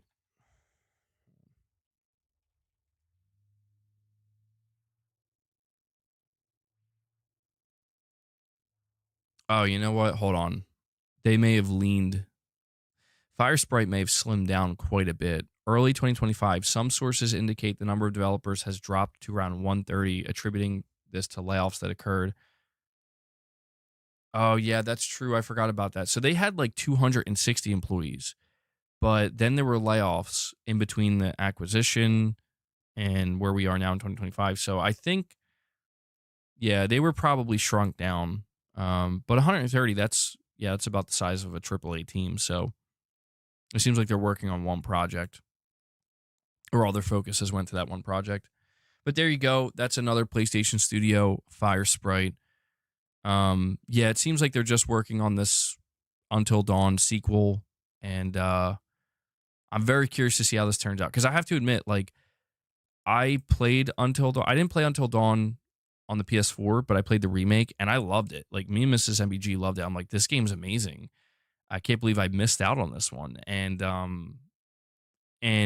especially seeing like the ending and how it teases like a potential sequel. I'm like, yo, I'm absolutely on board with this. I am 100% on board with this. And Samson with another super chat says Bloodborne with the same game engine as Demon Souls remake, release it on PC and PS5. Sony don't know how much money they're missing out on. I agree with that. I think, dude, I think if they could have Bloodborne remake as a launch title, like a PS6 only, maybe PC, but like just at first, PS6 only, that will sell millions of PS6s alone. Like people will go nuts over that. And then they could release it, on PC, maybe even backport it to PS5. But leverage it as like a launch title. I like they did Demon Souls. Except Demon Souls never did come to a PC, which is weird. But yeah, I think that I don't know. I don't know what's going on with Sony and Bloodborne. Something weird is going on though, because Sony's not dumb. Like Sony is well aware of how much money they could make from Bloodborne. They are well aware of the franchise potential. They're well aware that it could easily be one of their top tier IPs, but something is getting in the way. And I don't know if it has something to do with Miyazaki, not in like a bad way, but like they want to wait for him. I think Shuhei Yoshida hinted at it. He said that they kind of want to wait for Miyazaki. I don't think it's beef with Miyazaki, not like that. I think it just might be like, I don't know, like they're waiting for the right moment when Miyazaki's like, I'm ready to make Bloodborne 2. And Sony's like, all right, we're ready to support you. Like we're here. We are also ready. It could be something like that. Because yeah, business wise, if we're going just based off of how Sony operates from that perspective, they would have been all over Bloodborne this entire generation. Bloodborne would be talked about as much as Astrobot is. You know what I mean? It would be yeah, it'd be huge. But they've done nothing at all. And I do think that's peculiar. But yeah, that'd make them a ton of money, dude. Next studio in line, Housemark, the oldest game developer in Finland, famous for producing acclaimed titles with a focus on arcade sensibilities, including its most recent award-winning title, Returnal. So Housemark, there's not a whole lot to say here because, yeah, Saros. We know how successful Returnal was for them as a studio. It was their biggest and best game they ever made. They got awards for it.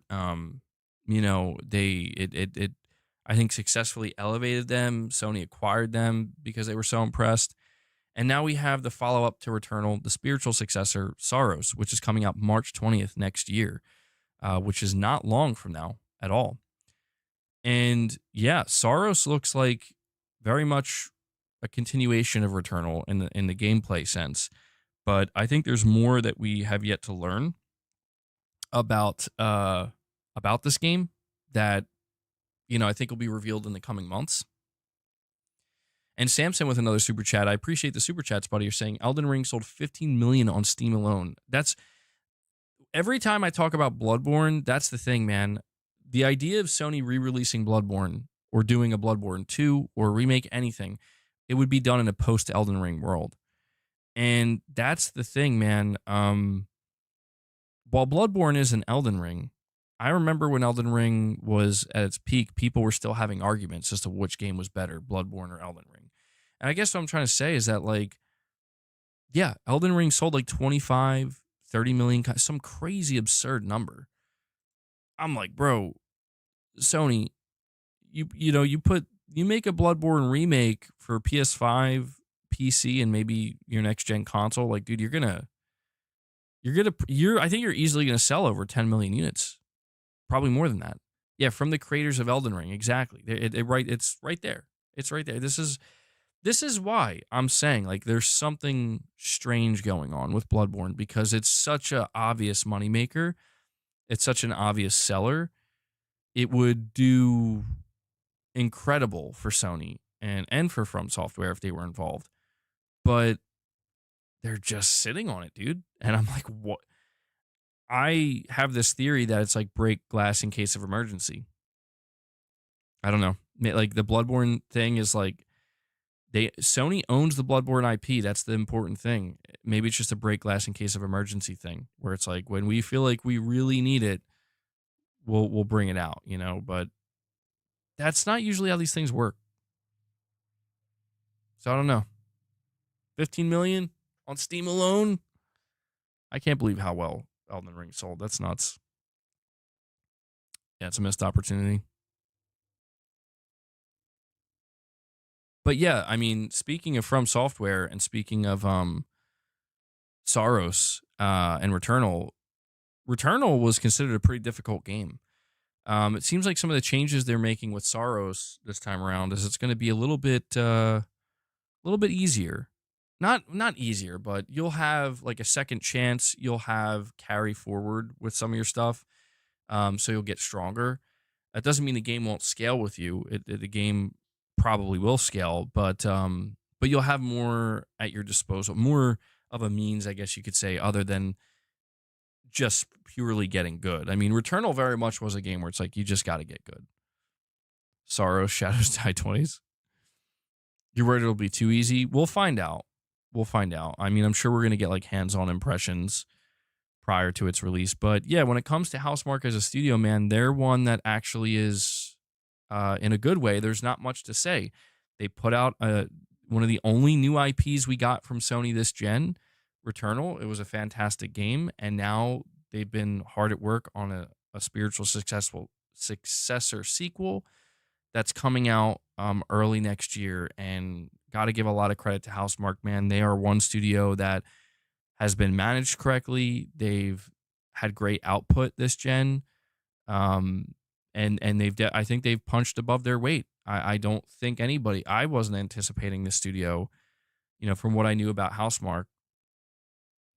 I wasn't anticipating them, you know, coming out with a game like Returnal, let alone Saros. I would have expected something more along the lines of like another Super Stardust or, you know, Resogun 2 or something like that. So Housemarque is absolutely nailing it. And yeah, man, I'll be there day one for Saros. I'm stoked for this game. I know I haven't been talking about it too much, but it is one of my most anticipated games for next year. So one of the best acquisitions Sony made, by the way, Housemarque.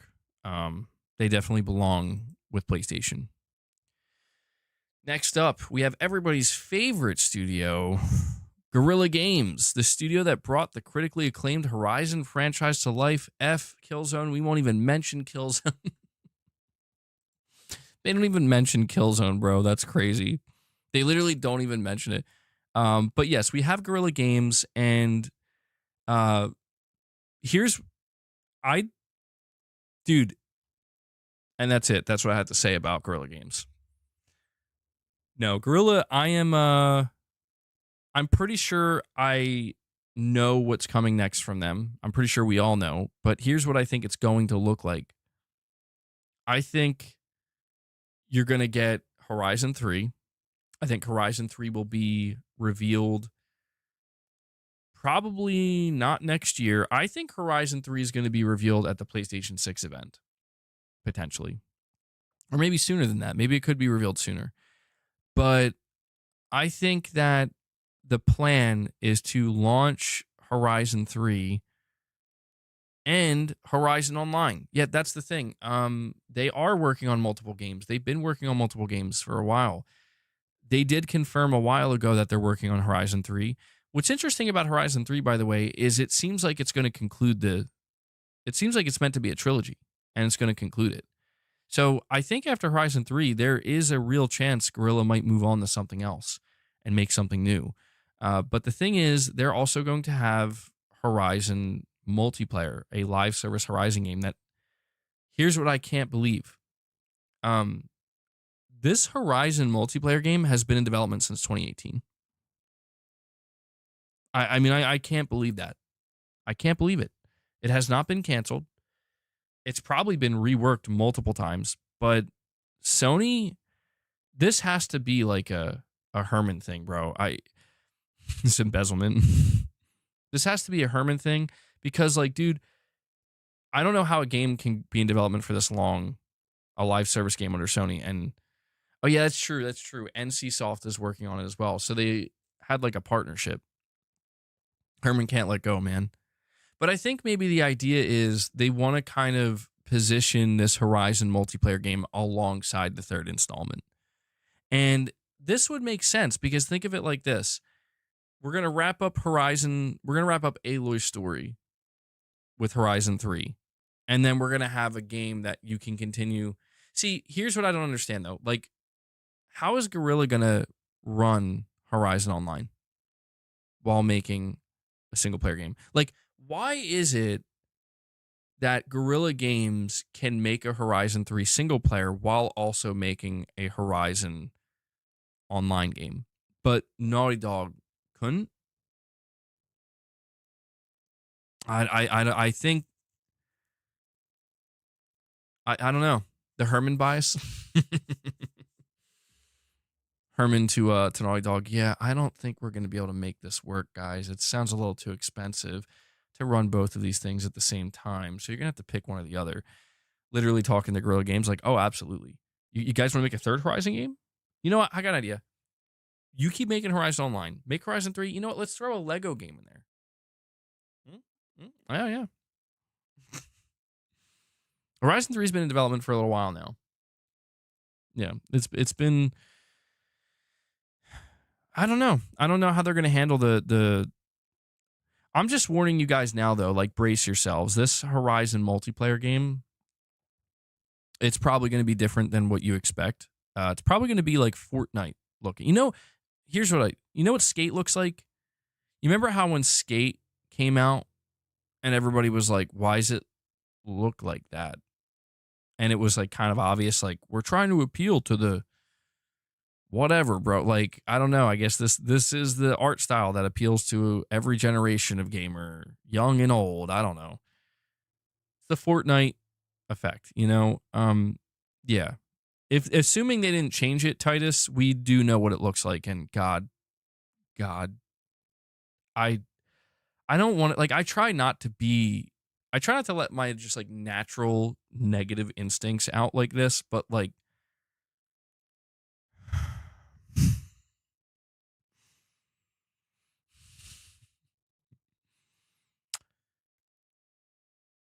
I'll play it. No. I'll try it. I will try it. I'll give it a fair shake. Unless they reveal it and it looks so disgusting, I'm just like, I can't do this.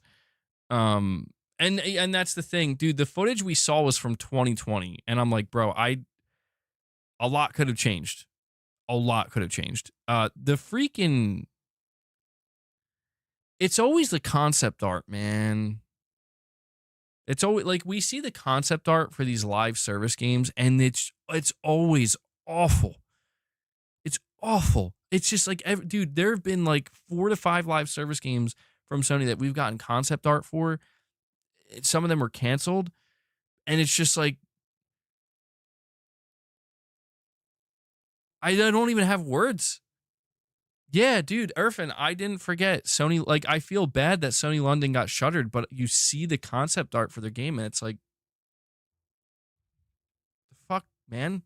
Like, it's disgusting. I'm sorry. Like, maybe that's too strong of a word, but it's upsetting because you just realize that, like, dude, I don't know who to blame. Like, are the developers just scared? Like, they feel like they have to make this stuff to make their corporate overlords happy, or is this really what they want to make, but not realizing that, like, dude, you're just making the same shit. Like, people are tired of seeing this. and you're also late. Like, you're late to it. Yeah, they could be terrified. It could absolutely be that, where it's like, this is your last chance and you got to play it as safe as possible. It's like, well, let's look at all the successful live service games and, the sensibilities that are there, and just apply them. I don't know. It's tough, man, because I would hope that Helldivers 2 acts as a bit of inspiration for some of these studios where it's like, see, Helldivers 2, I'm not saying you'll find that level of success, but they prove that you don't have to copy anything. You know what I mean? Like, you could just do your own thing. Just make it good.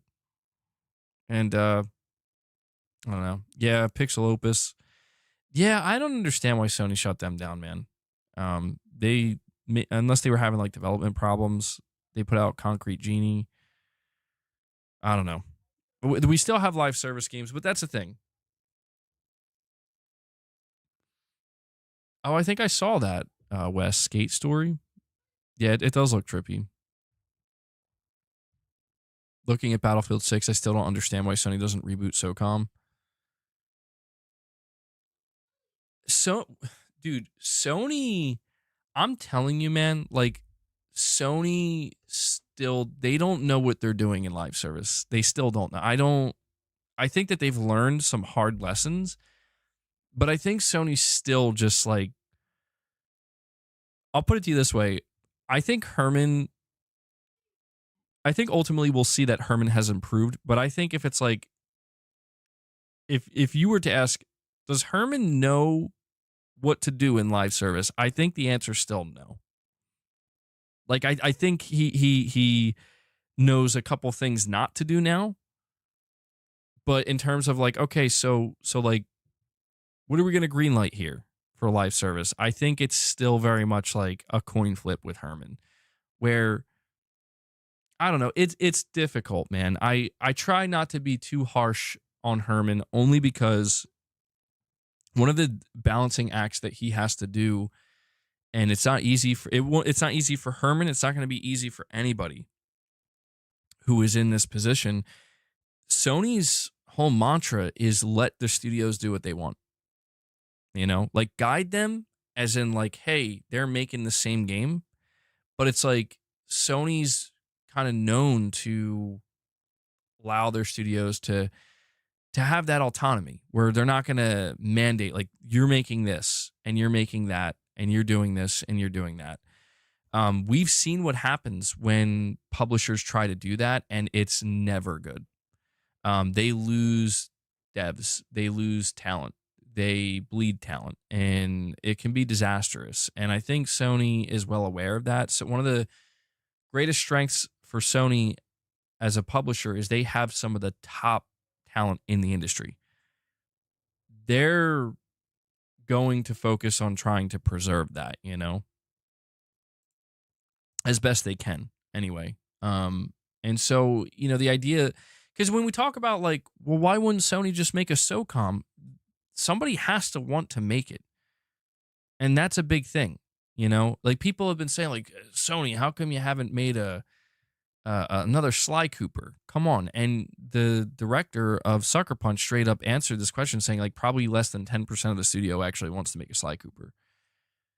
And that's probably painful for fans to hear, but it's no different than like, dude, I think like, it's why I firmly believe that the reason why The Last of Us multiplayer ended up getting canceled was because I think the bulk of that studio didn't want to run a multiplayer game. Because the people who were working on The Last of Us multiplayer, the director, like, they left. They're making their own game now. And they said they're going to try to carry over everything that they were putting in The Last of Us multiplayer into their new game. And they're separate from Naughty Dog. I think that it's kind of like this balancing act where, for all we know, Sony would like a SOCOM. For all we know, Sony would absolutely, like, let me put it to you this way. What if Ben Studio says, we want to make a SOCOM? We learned a lot making this live service game that got canceled, but we feel like we could make an amazing SOCOM, and we're going to hire, developers that are experts with tactical shooters and we're going to make it a live service, Sony probably would greenlight that, dude. They'd probably say, yeah, okay, we don't really have anything like that. It's been a long time since we've done anything with SOCOM. But that's the thing. Like, do we think that's what Ben's studio wants? Is there any studio inside of PlayStation that wants to make a SOCOM? That's the question, dude. Like, I think Sony is actually more than willing to do different things with their IP, but I just give it to Bungie. I mean, shit, why not? I'd take it. It's something, you know? I mean, I see people talk about like Warhawk, something like Mag, something like, oh, that would be interesting. Give SOCOM the Arrowhead. That would be fascinating. I just think that it's a tough situation because it's not as simple as it seems. I think we all have these amazing ideas of like Sony should do this and they should do that, but you have to try to put yourself in the position of if you were the head of PlayStation Studios and you're running like you're in charge of overseeing like 20 studios. I mean, like what if you walked in to Ben and you went to go talk to the studio leaders and you're like, guys, I have a great idea for you. I think you should make a SOCOM. And they're just looking at you like, no, we're not doing that. Like, what do you, like, if you're Herman, what do you do at that point? Like, no, you will, or you're fired. Like, that's not going to work. You know, that's a toxic, that's going to end badly. I just think that it's, you know, I think Sony is kind of, my read on how PlayStation Studios is run is, guys, figure your shit out. We don't want to have to intervene, and we won't. And in fact, we might, like, if you look at Bluepoint, I think it's like Sony probably doesn't feel like they need to tell Bluepoint what to do next because it's like, we gave you a chance and it didn't work. I'm sure you guys know what to do now. You know what I'm saying? Like, I'm sure you guys know the safest direction for you to go in now, and we will greenlight it. Okay? We're not going to tell you. We shouldn't have to tell you. Does that make sense? Like, Sony shouldn't have to mandate any of these studios. It's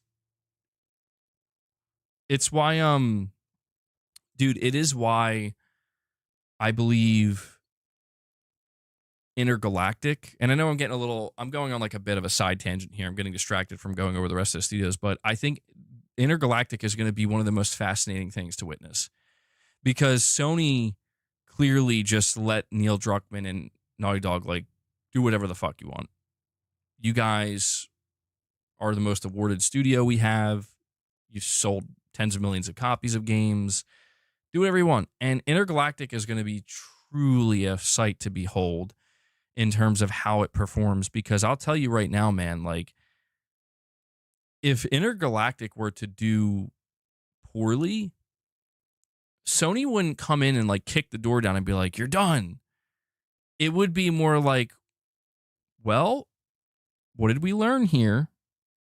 And what are we going to do next? You get what I'm saying? Like it's like one of these things where I think Sony will let their studios, in a sense, kind of fuck around and find out a little bit. And I think there's just this kind of natural, unspoken agreement that, like, if you do fuck around and find out, it's in your best interest. A we need to talk moment. It's like it's in your best interest. It's like, so you guys know what needs to be done now, right? Because I mean, look at the way they're treating Bungie, dude. Look at the way they're treating Bungie. You know? Wait, hold on. Why did Wes's messages get deleted?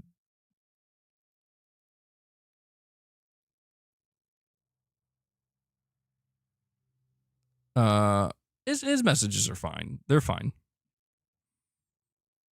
If Sony listened to the loud minority and remade and rebooted games that nobody was buying, they'd have gone out of business years ago. Well, Yeah, I think that again, it's a major balancing act, man. Oh, he was spamming the same comment. Okay. Wes is out here spamming. Um I just think it's a balancing act, truly. I think it's more of a balancing act than anything. They need to they need to do what makes the most business sense while simultaneously listening to the fans, while simultaneously keeping their studios and developers happy. It's not easy. It's not easy. Um West-splaining.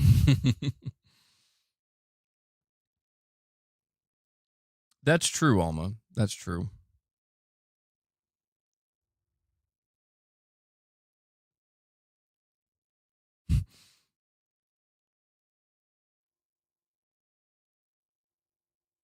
Well, I mean, that's interesting, Wes. You were saying that Insomniac and Santa Monica are both better than Naughty Dog. I mean, dude, I'm telling you, man. Like, I'm telling you, Naughty Dog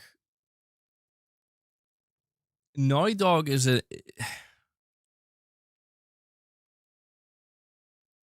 Intergalactic is going to be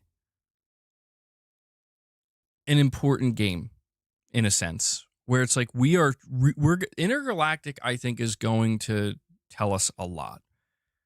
It's going to tell us where Naughty Dog actually stands. Because think about it, like Intergalactic, it's a brand new game, and it's clearly going to be a very, very, very high quality game. Like, I mean, I think there's no denying that Naughty Dog makes the highest quality games. Um, but the big thing about Intergalactic that I think too many people are kind of overlooking, and I think they're getting too lost in the characters that was shown. The big thing that people are overlooking is Naughty Dog is making a different video game from anything they've made. And that to me is something that I think people are going to be kind of shocked. Like a lot of people might not realize this. We're like, they could fuck it up. Like they're trying to do something. They're going out there. We're like, this is not an overly, I don't say overly, but not like this is not going to be similar to Uncharted, where you're going to have cutscene, linear level you're going through with high detail and intense, action set piece gameplay, and then cutscene, and then you know what I mean. It's not going to be like The Last of Us one. This is going to be.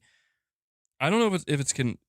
I don't know if it's going to be an open world. It might be, but it's going to be their closest thing, I think, to. It's going to be a Naughty Dog like action RPG. I think is basically what we're looking at. And that to me is so interesting because it's like, I think that that's an interesting prospect. I think a lot of I'm going to be honest, I think a lot of Naughty Dog fans are not necessarily asking for that from this studio. And you combine that with people are, again, I think kind of like immediately assuming it's going to be some kind of train wreck of not train wreck, but just something that's like super divisive and going to cause a lot of controversy, which you can understand after something like The Last of Us Part 2, why people assume that. I guess what I'm trying to say is Intergalactic has a lot going against it. Way more than I would have ever anticipated for a studio like Naughty Dog. I would have never imagined that Naughty Dog would be a studio entrenched in that kind of like I just would have never imagined, like, here's a new IP from Naughty Dog, and the majority, at least of what I see on the internet, if not the majority, half of what I see, are people being like, this looks bad, or I'm not hyped, or this or that. I would have never expected that. Coming off of something like Uncharted 4, coming off of something like The Last of Us 1. But then again, you would have never expected The Last of Us 2 to be so controversial. And so what I'm trying to say here is that, going back to the way Sony runs their studios, like, it's in Naughty Dog's hands. Like, Sony is not dictating to them. Like, Neil Druckmann said, we're not doing The Last of Us multiplayer. We're canceling The Last of Us multiplayer in favor of making Intergalactic. And I think he made that clear. I don't know if people really pick up on this, but Neil Druckmann kind of made it clear that something was going to have to give. They were clearly spending an unbelievable amount of money, and you're talking about a studio that hired the guy who made the battle pass for Fortnite to make their battle pass for The Last of Us Online. And I think it became clear that Sony gave them a bit of an ultimatum where it's like, we can't do all of this. Like, this is too much. This is too expensive. And Neil and Naughty Dog as a whole, they said, the leadership of Naughty Dog said, we're banking on Intergalactic. I am so fascinated to see how this bet pays off or how it turns out, because I understand, like, look, I respect Naughty Dog to the extent that they're very talented. I think they've earned they've earned a place to be able to say, we want to make this and we don't really care how this makes you feel. This is what we want to make. I think they've earned that. But knowing how much money's going into it, knowing that The Last of Us multiplayer potentially was sacrificed in the name of Intergalactic to make it happen, because they do have another game in development, by the way. Naughty Dog has a second game in development that we don't know about, and it is single player. Bro, if Intergalactic doesn't pan out the way that it should, I think you're gonna see. I think Naughty Dog's gonna have to answer for that. I think Naughty Dog's not gonna get a pass necessarily. The only other thing is, like, let's say Intergalactic is an extremely controversial game. It sells soft and it's divisive, right? Let's say it's similar to The Last of Us 2 in that sense, except it sells worse than The Last of Us 2 because it's a new IP. I think the only thing that could make it so that Sony does not care and they'll just say, whatever, is if it wins a ton of awards. If it's like a highly acclaimed game. I think Sony would be okay with that. I think Sony will say, this is worth the money we put into it. We have that prestige. But that's why I'm saying, and this is why, so I guess we are covering Naughty Dog here.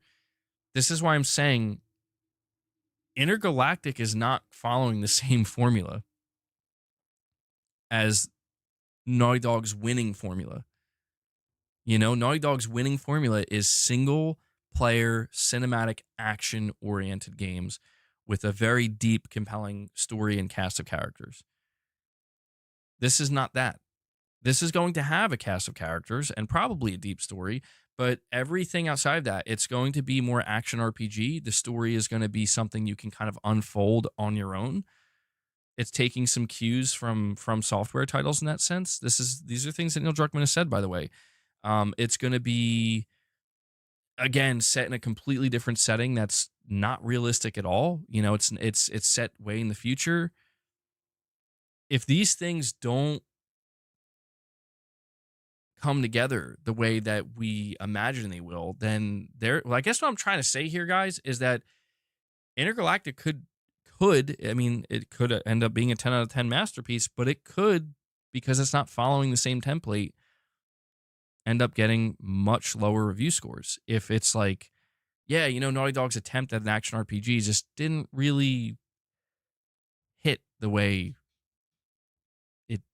you would think it would, or like maybe they're out of their depth or something like that. I think that that's a possibility, and that's not me saying I want that to happen. I have to see the game myself. I mean, dude, they could come out and be like, holy shit, this is some of the greatest gameplay I've ever seen. Neil's been hyping it up. Neil's been hyping up the gameplay of Intergalactic, and I'm just curious to see if it's like, I don't know, man. I could be playing The Last of Us multiplayer right now, smashing a brick into somebody, and like getting through my Last of Us battle pass. But, I guess I'm going to be like slicing and dicing some robot looking dudes with my definitely not a lightsaber. You know what I'm saying? I'm curious how that trade-off looks in the end. But yeah, speaking of Naughty Dog, that's what they're working on. They're working on Intergalactic, and they do have a second game in development. Sean Eskag, I think that's how you say his name. He's the director of the second game that has not been revealed. Sean Eskag, he directed the Uncharted Lost Legacy. Um, and I believe this game's been in development for more than 3 years. I think it's approaching 4 years of development. So it's been in development for a while.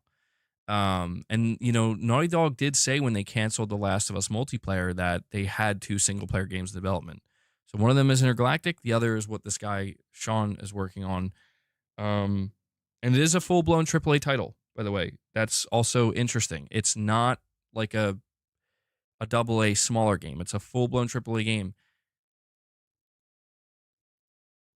I I don't know. It's crazy how you're not all over Arc Raiders. It's functionally The Last of Us 2 with robots and PvP. Play the test this weekend. Do they have a test this weekend, Titus? I might check it out. Do I have to sign up for it, or is it just gonna be for everybody? I've heard really good things about it. People have told me that that's what this game is. Yeah, if it's a free test, I'll give it a shot. Digital, you're saying there's no trade off. They were always going to make Intergalactic. Well, I agree with that. I guess I'm just saying that, like, I think the only other option would have been to scale their studio up to meet the demand to make an Intergalactic on top of running The Last of Us Online. And I think Sony was like, dude, we can't do that. Like, we can't do all of that.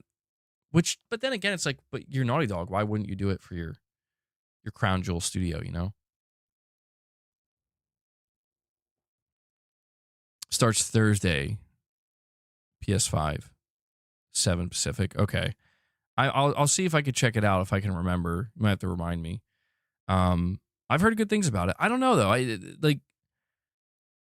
I've seen gameplay and I'm not sure. It seems like it's one of these games where I'm gonna have to get into it and see how it feels to play for myself. Where watching the gameplay, I'm not sure is doing it justice based off of the way people have been describing it. Laws, no, I didn't see that, buddy.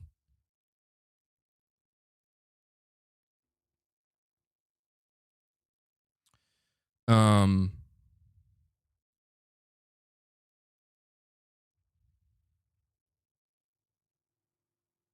but yeah, it'll be really interesting to see what this second game from Naughty Dog is going to be because they've been working on it for a while.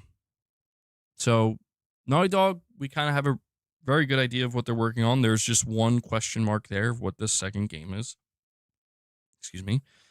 But continuing down the line here, the next PlayStation studio is Haven Studio. And really quick, you're saying they literally said they would become a live service studio if they made that. I'm so glad they're sticking with what they do know, with what they do and know best. Yeah, I mean, I'm not opposed to that either. I don't know, Digital Dude. The Last of Us multiplayer for me is such a sore spot because I just hate the fact, dude, that I'm about to sit here and talk about fucking Haven Studio and whatever slop they're making. I'm sorry. I just got to be brutally honest. Whatever slop they're making with fair slop, slopping it up.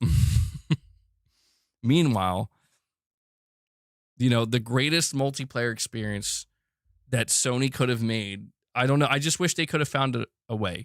I wish they could have found a way, man. Like, I would have taken anything. I'm going to be honest. I would have taken anything from Naughty Dog, even if they were like, we're not supporting this game. We're just putting out this multiplayer game. You're going to buy it for $60 or $40 or whatever, and then we're not supporting it. Maybe we'll do like just a couple patches to balance it, and that's it.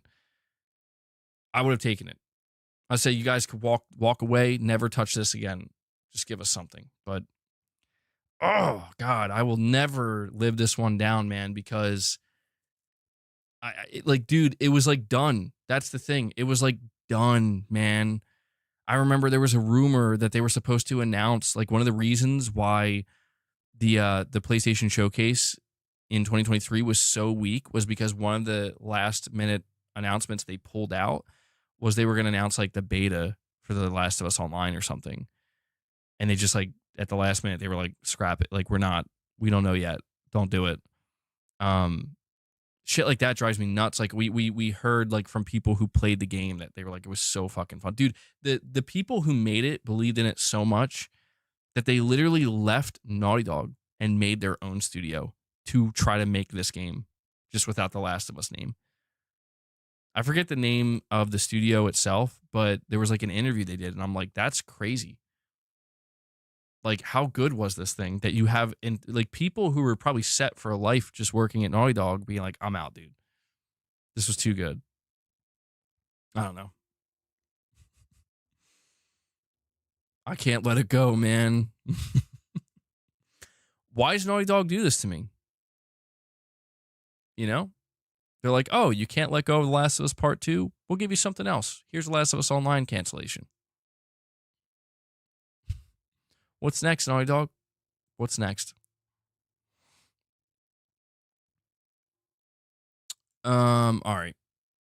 So Haven Studio, there's not going to be too much to say here, but as we know, Haven Studio is a brand new studio that has never put out a video game.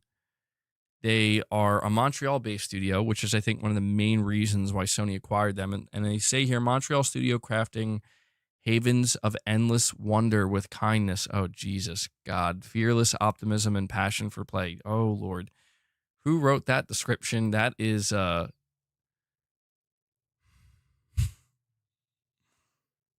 Okay. Well, that's Haven.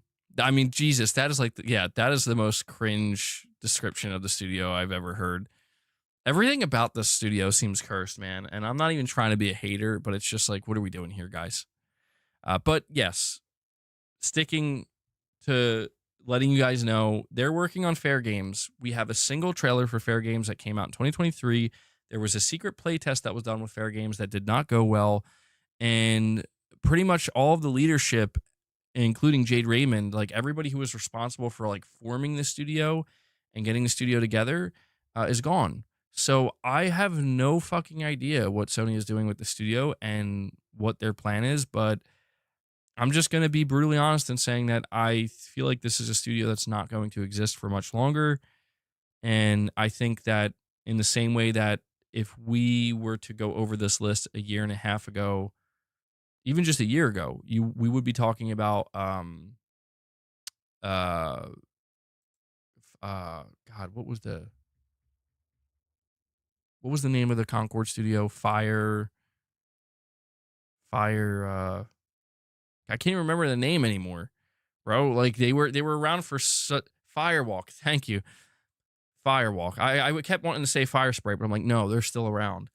Firewalk. Yeah. In the same way that a year ago, if we went over this list, Firewalk would have been on this list. Now they're not because they were just shut down. I feel like Haven's next. I feel like Haven is in this awkward position where it's like, I don't think Fair Games is ever going to see the light of day. And I don't think Sony's going to have, I don't know, maybe at the very least, maybe Haven could be salvaged as like a support studio. Maybe there's that.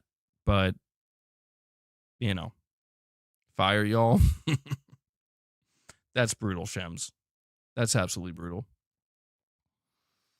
So yeah, that's Haven. Not going to spend too much time on them. Next up, we have Insomniac. Now, Insomniac is so interesting because, man, they've done such heavy lifting for the PlayStation this generation. And we know that the next big heavy hitter from Insomniac was just shown off. Wolverine looks amazing. I mean, what else needs to be said about it? But I think the kind of curveball here, if you will, is that Insomniac seems to also be working on two other projects that we know of. The first being Venom. And Venom is apparently slated for 2027. And it does seem like it's coming after Wolverine. And I still believe that Venom is going to be a PS6 game. It's going to be like the Miles Morales of the PS6. And God, it sounds so awesome. Like Miles Morales was cool, I guess, but Venom sounds way cooler. So that's going to be an awesome PS6 title. They are not working on a new IP yet, but that was in their pipeline. But Spider-Man 3 is the other game that I think that they're still working on. Spider-Man 3 is the next big project after Wolverine. And then eventually after that, they're apparently going to start working on X-Men games. So, yeah, Insomniac, it also said that they were going to try to do another Ratchet and Clank by 2029. That's probably going to get pushed back. If we do get another Ratchet and Clank, that'll probably be in the middle of the PS6 generation. 2030, 2031, something like that. But yeah, Insomniac. It says here the collaborative developer behind Marvel's Spider-Man and creator of Ratchet and Clank. So, Insomniac, you got to give them the credit that they deserve, man. They have again done. So, I mean, they put some other studios to shame, where they put out like 3 games, and some studios haven't even put out a single game this gen. They're about to put out 4 games with Wolverine. It's like, whether you like these games or not, you got to give them the credit that they are a workhorse. And one of the, you just have to think about what this generation would look like game output wise without Insomniac. And I think that puts it in perspective. They should move Insomniac to Japan. I'd love to see how that would go down. Oh man, that would, like, the studio would erode overnight. No, they can't do anything like that. That'd be crazy. Sony's just like, you are a Japanese studio now. You hear? You hear? You're Japanese studio now. That'd be such a staggering and abrupt, like, huh?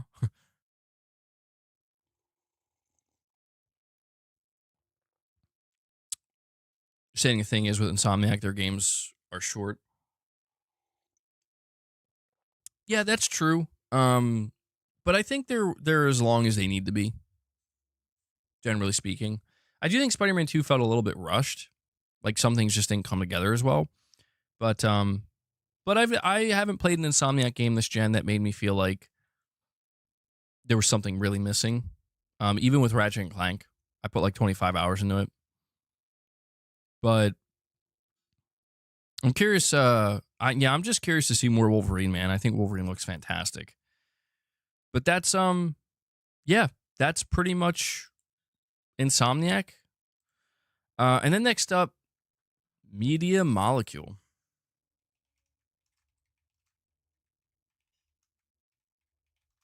So Media Molecule,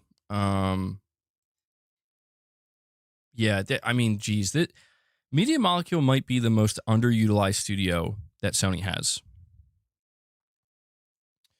I feel like the situation with Media Molecule, see, this is where I talk about Sony's mismanagement, where I've given a ton of praise, and this is why I get annoyed when people make it seem like I'm some kind of like deranged. Well, maybe I am deranged, but like some like extremist fanboy that like will never criticize Sony or something, where it's like, bro, some of the biggest criticism I've given Sony, and it's also criticism I've given Microsoft in the past as well. It's just the difference is Sony's much less so. But the criticism is that Sony has absolutely mismanaged some of their studios to a degree where it's like, what the fuck are we doing? And we talked about Bend, we talked about Bluepoint, and now I think these are the 3 studios in Media Molecule. These are the 3 studios that I am kind of staggered at how mismanaged they've been. Now, granted, it's not fully Sony's fault. Again, if you understand how PlayStation studios work, they're very hands-off. A lot of these studios have had self-management issues. And this is where I do think Sony does need to... Excuse me. I don't know why I'm getting a burping like that. This is where Sony, I think, needs to step in and, they need to course correct. They need to do what needs to be done and right the ship. And Media Molecule, if I recall, I'm trying to remember if they had a game canceled. So it says Media Molecule is developing a new original IP that is described as more of a traditional game than a creation tool like Dreams. The project is a new intellectual property for PlayStation and is expected to move the studio into a new direction, away from the creation tool model. Details are scarce, but it is not a sequel to Little Big Planet or Dreams. Live service potential. This is what the AI overview is saying. It says some speculation suggests it could be an online multiplayer live service game, but that's just pure speculation. There's no confirmation they're making a live service, so I don't want people to like jump to the conclusion that they are. In-house engine. The game is being developed using Media Molecule's in-house engine. So I think this is Media Molecule's last chance. I think that it's good that they're making a new IP. I think they should be making new IP. I just hope that it turns out well. And they've been working on this, I think, for a couple years now. So I think Media Molecule's next game will be a PlayStation 6 title. And I think, you know, you're starting to question MBG's true allegiance. No. I'm not. Wes, I think you misunderstood. I don't think it's weird at all for a company to be working out of Japan. Like PlayStation, I am actually a supporter of. I think Sony should focus more on trying to have some more Japanese studios. I'm just saying the idea of uprooting Insomniac and planting them in Japan would destroy the studio because everybody'd be like, yeah, I'm just gonna go somewhere else. You know, like you'd have to be asking everybody to move to Japan, and they're not gonna do that. But yeah, Insomniac is based in California, and that's the thing. A lot of these studios that Sony has are based in California, and obviously there's the whole question of the political spectrum over there. But it's like the reality is a lot of the top development talent in this industry resides in California. So it's like it is no matter what at the end of the day in Sony's best interest to have a significant presence there because that's where, I mean, dude, like, again, putting certain aspects of the controversy surrounding these studios aside, like the games that the games that are produced are like, okay, like where else do we have this abundance of talent? There's not many other areas. That's why they have Haven Studio, dude. Because Haven is they're located in Montreal, and that's where a lot of game dev talent is. And if anything, that might be their sole reason for keeping them alive, is because it's like, well, we could court talent. You know. Big Nabs, bro. That is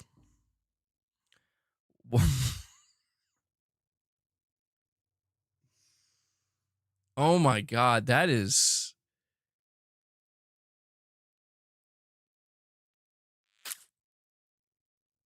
I don't want to think about it, man. Don't make me think about it. I don't want to think about it no more. That's so bad. That's so fucking bad. Yeah, I mean that's like, yo, I just want to say, did you guys see it? Like, we are not having a political discussion. This is just about something that's funny. Did you guys see that in Portland, Oregon, there's like this massive protest going on like the freeway or something? And they're all just like laying down naked, bro. I'm like, or like there's people like dressed up as like furries and shit. But like the vast majority of them just nakedly laying in the rain on the road protesting. I'm like, this is, I mean, don't get me wrong, you're getting the attention, but this is you didn't hear about this? We've lost our way. It was just like somebody walking down the line, and I'm just like, yeah, I don't know. This doesn't seem healthy. I don't think there's anything wrong with protesting, but I'm like, this doesn't, I don't know about this one, guys. It was crazy. Yeah, you go look that up when you get the chance, or maybe don't. Maybe it's best if you don't, or if it says we've lost our way, man. Crazy times. Stop it. Get some help. Yeah, I'm just trying. Like, listen, man. I'm just trying to understand where I would have to be mentally to be like, you know what I'm going to do today when I wake up? I'm going to go to the freeway and gather at this giant protest. I'm going to get naked. And the craziest thing, like, they're just laying down too. Like, that's it's creepy looking in a sense. Like, I'm going to just go lay down naked in the road in the rain. Maybe that'll get the message across. I'm like, I would really have to question, what message am I trying to send again? I think we may have lost, something got mixed up here. The wires got crossed. I think maybe the message that you're trying to deliver, I think it's getting lost on people, man.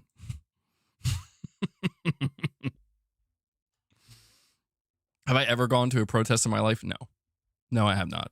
I'm the last person that would, dude, I don't leave my home, you know? Like, I'm not against protesting. obviously, like that. I think it's fine as long as it's peaceful. But I'm just like, dude, I'm not. It's like the idea of like hold up a sign and say your piece. It's like, okay, now get naked and lay on the ground in the rain. It's like, what? Excuse me? Like, what? Wait, what? I'm going to go home now. But yeah, no, that's crazy, man. Did you see the guy in the lizard suit who was pepper sprayed in the air tank? Yeah, that's crazy. That's crazy. Like, but it's like, obviously, I feel sorry for that person because it's like, dude, you're probably at a high risk of dying, being stuck in a air suit like that, and then having pepper spray like just the going into the air intake like that, and there's nowhere to escape. I'm like, but here's the thing. Here's the thing. Like, I just feel like I'm not. Sometimes I just, you have to ask yourself, what would an idiot do? You know, and if like an idiot would do that thing, it's like, don't do that thing. And I feel like going to a protest in some kind of suit like that, and then like basically, I'm not saying it's right, but I'm not gonna assume that I'm not gonna get fucked up. You know what I'm saying? Like if I go to something like this, especially where I'm like dancing around in a suit looking to get the most attention, I'm gonna expect I'm gonna be the guy that gets fucked up. That's exactly who I'm gonna be. I am gonna be the guy that fucks around and finds out if this is my plan. So when I see shit like that, it's just like it's hard to feel sorry because it's like it's like, bro, you didn't have to do that. You know what I mean? Like, I'm not saying it's okay. I'm not saying it's right. Like, I feel sorry that you probably get more fucked up than maybe you should, but it's like, I'm just saying, if I'm the person that's going to go lay down on the road naked and protest, I am expecting to get run over. Okay? I just want to make that clear. I'm expecting to get run. I'm expecting to be that person that dies getting run over, and I'm sitting there being like, saw that coming. I guess I kind of asked for that, didn't I? I don't know. Yeah, you don't imagine me naked. I'm sorry. This is taking a turn. This is taking a turn. We got to stay on topic. Not sure what the hell I'm talking about at this point. Tell you right now, rubber bullets hurt like a mofo. I will say I've seen. I mean, yeah, dude. Like, they won't kill you, but they'll put you in so much pain. Apparently, you'll just kind of wish you were dead. It's like, geez, man. That doesn't sound pleasant. I've never been hit with a rubber bullet. I wouldn't want to find out what that feels like. I've seen like the marks it leaves on people, and I'm like, God damn, dude. You can't keep pretending it's a free country when your police do that. Well, I mean, that's the thing, man. Like, I think I just lean more on the side of libertarianism than anything, and I feel like that has just totally been snuffed out at this point. Like, it's just like, it's just not what people are really focused on, But yeah, we got to get back on track. Next studio, Nixus. All right, Nixus Studio, another workhorse studio for Sony. And Nixus may be the best acquisition that Sony made. Truthfully. Oh, Titus, that's crazy. I believe that. That's kind of scary. Yo, it's just like Battlefield 6. Planet Clippy, a member for 22 months, excuse me, says, I think I developed agoraphobia. Just more reason to goon and game. The world is foobar. Planet Clippy, who am I to judge, bro? Who am I? Agoraphobia? Can't go outside. What? I mean, agoraphobia, I think the definition of it is a little bit different than what you would expect. I think we talked about this. An anxiety disorder characterized by an intense and irrational fear of being in situations where escape might be difficult or where help may not be available. So apparently it's like normal to fear those things, but it becomes irrational when you decide I don't even want to bother. Oh, hey, Planet Clippy, you're agoraphobic. It's all good, bro. Like you said, more reason to stay inside. And Goon and Game, they can't take that from you. Not yet, anyway. They can't take it from you yet. You just, first you're talking about naked protesters, and before you know it, people are talking about gooning. So I guess it's just the natural way of things. He says I'm not full-blown agoraphobia, just autistic and high inhibition to the point where I hate going outside. Yeah, I don't know. I think I may be autistic too. I'm not sure. Because like, I don't know. I've gotten to this point where like, I don't really like going out much either. I don't know. Maybe my worldview has changed, but I just feel like people are very tense these days. The muscle bound spectrum. Absolutely. I just feel like people are very tense. Like I go out into the world and I feel tension. And maybe it's a projection. I'm not sure. Like maybe I'm projecting what I assume to be, but I just feel like, I don't know, man. Like I am the guy. I am absolutely the person at this point in my life where if somebody were to like, you know, if I'm like walking through like a grocery store or something, or like a Walmart, and there's like somebody looking to cause, like they're yelling and they're being like rambunctious, I'm literally gonna be like, okay, me and my family, we're gonna get low, we're gonna dip out, and we're just gonna go. I don't give a shit what's going on. I don't want to know what's going on. All I know is my alarm bells are going off. Something's probably gonna go down. I don't want to be here. You know, it's like my fight or flight. I'm in flight. You know, I ain't even taking a chance. Or like if somebody like cuts you off or something, it's like I'm gonna yell at them. I'm gonna road rage. It's like, no, I'm not. I'm absolutely, like, I'm assuming that person will probably shoot me, and I just have to simply ask myself, would it be worth it? The answer is always no. You know, a little bit of let's just slow it down. A little bit of that can go a long way. Anyway, what were we talking? We're almost finished, guys. Like, I knew this was going to happen. I'm going to get too distracted and derailed before we can finish the studios. We're so close.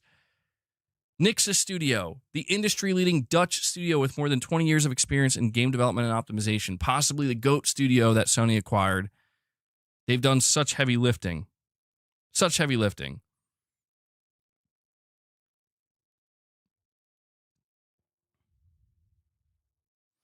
Damn, Planet Clippy. I'm sorry to hear that, man. Maybe one day. Maybe one day. My situation's different, you know? So I can't really speak to it. Have you met a fan of the channel yet, MBG? No, and I hope I never do. No offense to you guys. I just don't want to be in that situation. I'm just going to, listen, if somebody ever comes up to me and is like, oh, you're MBG, right? I'm like, no. Like, no, you are. I'm like, I'm not. I'm not. Be like, I'm pretty sure you are. Like, no, I'm not, dude. Who are you talking about? I'm going to call the police.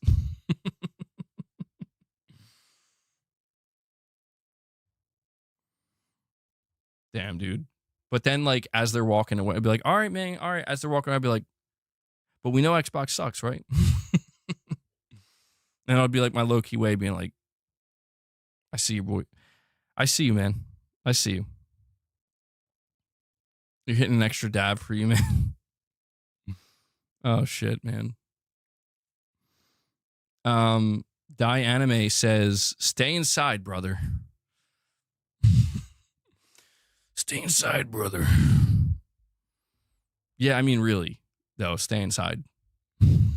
It's just better inside. You should wear an Xbox shirt. Yeah, I should just wear Xbox attire anytime I leave the home. That way people will definitely know it's not MBG, you know?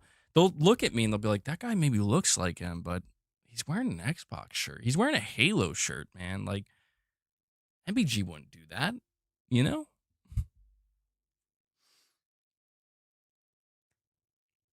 What's the inside outside going on right now? Well, we were supposed to get like a big storm outside where I am. So I had like a legitimate excuse not to go out.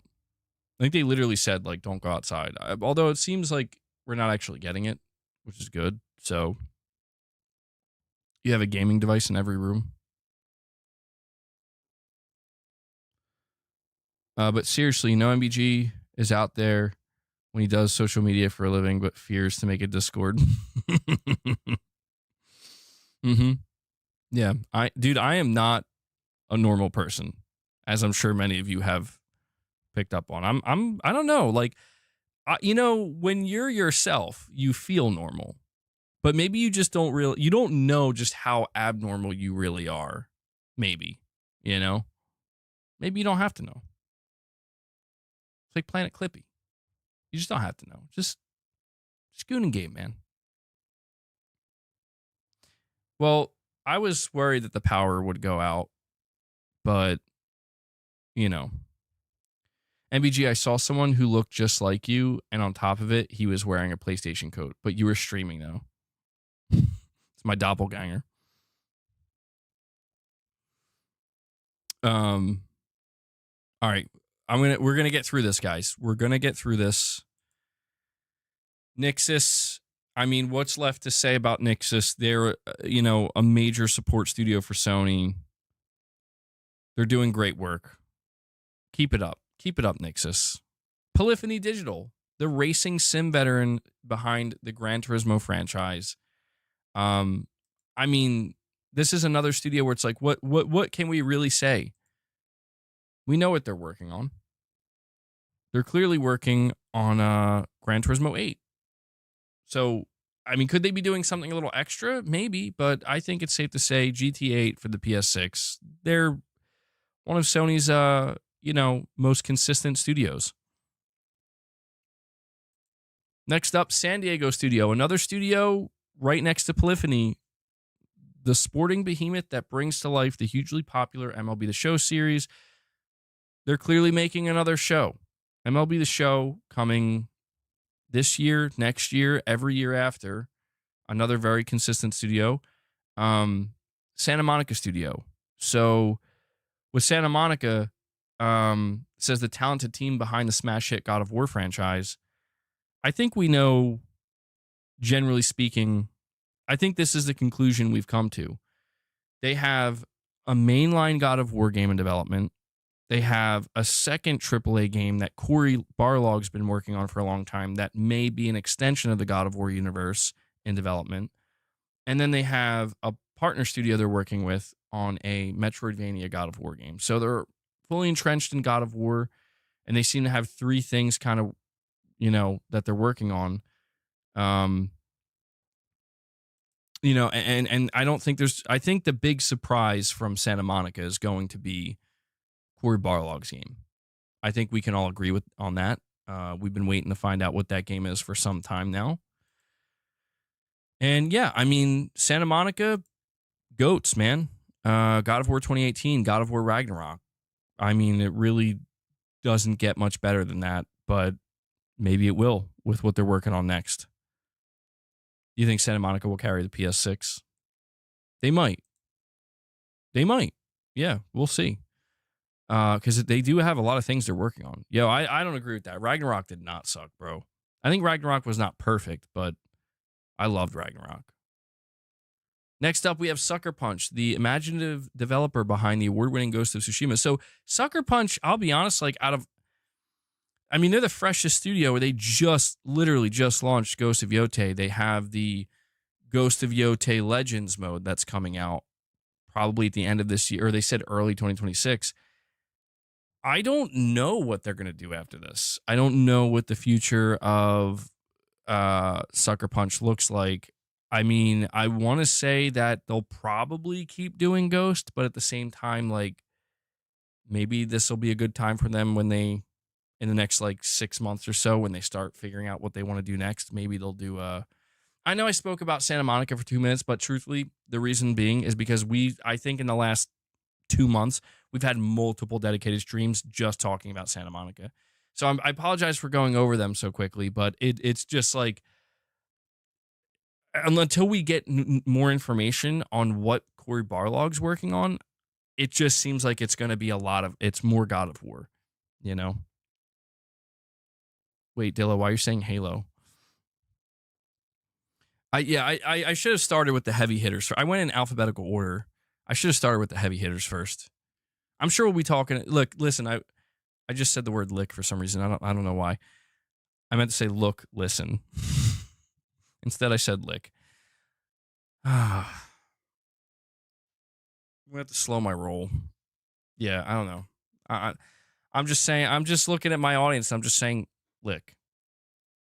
That's it. What I was going to say is look, listen. There's a really good chance that Santa Monica will be at the Game Awards this year. Okay. Like what? I don't know. I don't know. I don't want to know. You don't want to know. None of us want to know. We're just going to move on. Wes says I'm so high my brain is leaking out of my ears. I will say, Wes, for somebody who's like so toasted, you're still typing with pretty much no spelling errors. So that's quite impressive. God of War Egypt. Tarnished, you're saying you took a 9-kilometer walk and I'm back tuning into the stream. There isn't a better time now. Tarnished, I appreciate your hype levels. Even when you I see your comments on some of my streams when I'm done too, like the hype levels. You know, I appreciate that. Tarnished is keeping the hype high. Oh, yeah, right. I think PlayStation's going to show up at the Game Awards in a significant way. They usually treat the Game Awards pretty well. And you can't, like, the Game Awards gets, like, more viewership than the Super Bowl these days. So, yeah, man. Why don't you use the handle on your coffee mug? I don't know. I like to hold it like this. I don't know why. The Kojima Awards. But yeah, when it comes to Sucker Punch, they might be the studio I have, the bigger studio at Sony that I have the least to say about. Because, I mean, they probably don't even know what they want to do next. You know, they are just shipping Ghost of Yotei. They have Legends coming out early next year. After that, they're probably going to start thinking about, you know, because their next game will be a PlayStation 6 game. What they want to do? Do they want to go back to Infamous? Do they want to make a new IP? Do they want to make another Ghost game? I think if they were to make another Ghost game, they would have to really change the time period very dramatically, where you're going to be doing way more different things in like Ghost 3. Like Ghost 3 set in like the early 1900s or something, you know? Maybe then they could make it work, but I think like there'd have to be a massive change, I think. But we'll see what they end up doing. We have plenty of time. Ghost of Infamous, there we go. There we go. And the last two studios we have on here, Valkyrie Entertainment, they're a support studio.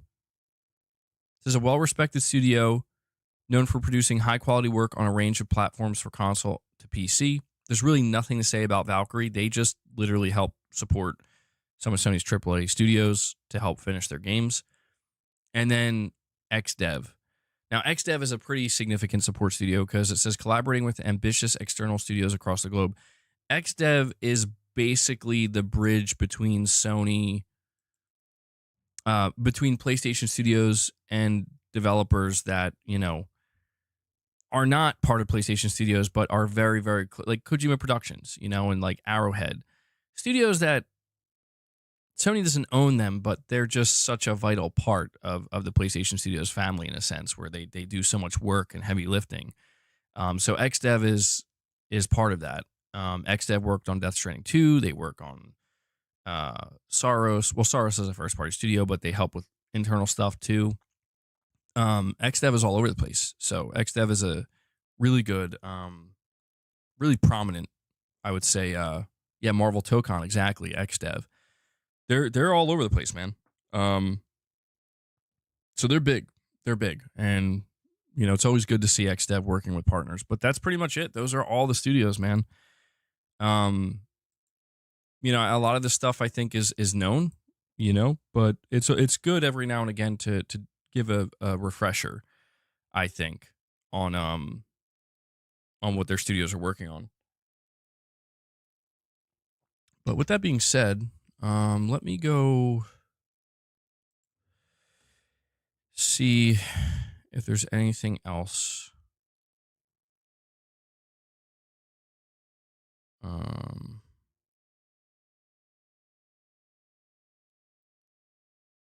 oh, this is interesting. So it says Steven Totillo put out 3 hours ago AAA game prices that people will tolerate. The top selling games in the US in August per Circana was NBA 2K26. Chart is only ranked by dollars. Only the $100 and $150 versions of 2K were out and counted. Still beat all of August releases. People pay for luxury. Oh, okay. So he's doing a breakdown of the He's doing a breakdown of the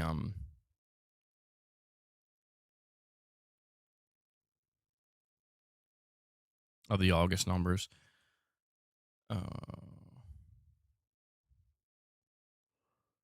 So I see that Colt Eastwood is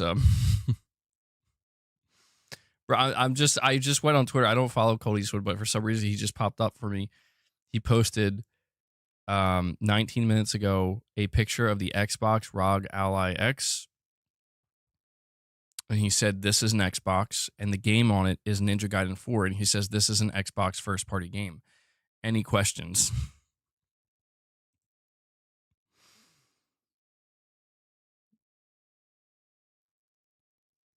Nope. No questions, bro. No questions. That's bait. That's bait. Are there any existing IPs I'd like to see a first-party studio handle? Before Intergalactic, there was a rumor Naughty Dog was working on High Fantasy. I thought a Game of Thrones game would have worked. That's a tough one for me. I don't know, because, like, I'm always open to new stuff, but I mean, you mentioned Naughty Dog. I will say one of the things that Neil Druckmann said he would like to do when he was asked is a Punisher game. And I'm like, dude, okay. Now that would be crazy to see. I'm a fan of the Punisher. I like the Punisher. I feel like has there ever been a good Punisher game? I actually don't know if there's ever been a good Punisher game. But I do feel like knowing that that's something that Neil Druckmann would like to do, if Naughty Dog got the opportunity, and I know it'd be like another Marvel license, but I think that they could do a sick Punisher game, man. With how amazing the combat and grounded the combat in The Last of Us feels. All right.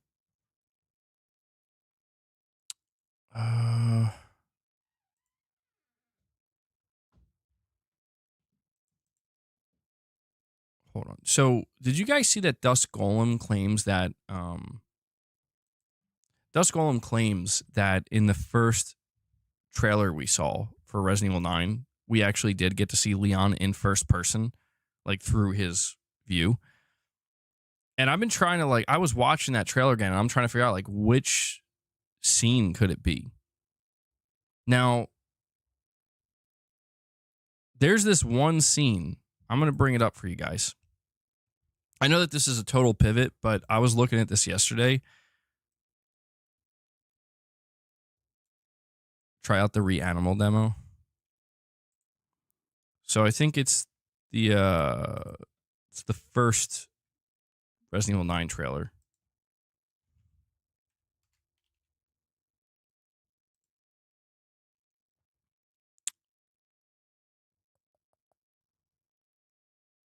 Why can't I find the first trailer?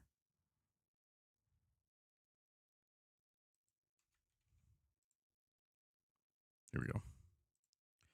All right, so Dusk Golem, he says that Leon is in Resident Evil 9. And he's not backing down. He's saying that it's going to be... Because a lot of people are like, no, he's not, bro. Like, it's gone on long enough. Leon's not in this game. But he responded to somebody yesterday and said that, no, he's there. He says that Leon shows up in the first trailer that they ever showed. Leon shows up in two subtle ways. Or he didn't say subtle. He just said in two ways.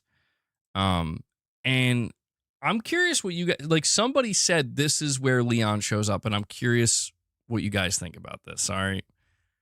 I got to find it, though, and you got to play it real slow. You got to play it at, like, it's totally cursed. You got to play it at, like, 0.25 speed. And I think it is, where is it?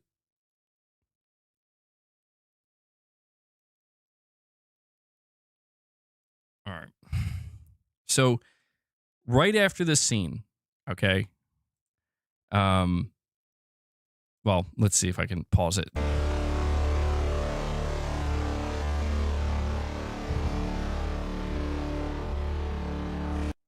Shit. Hold on. I missed it. Okay, right here. Right here. People are speculating.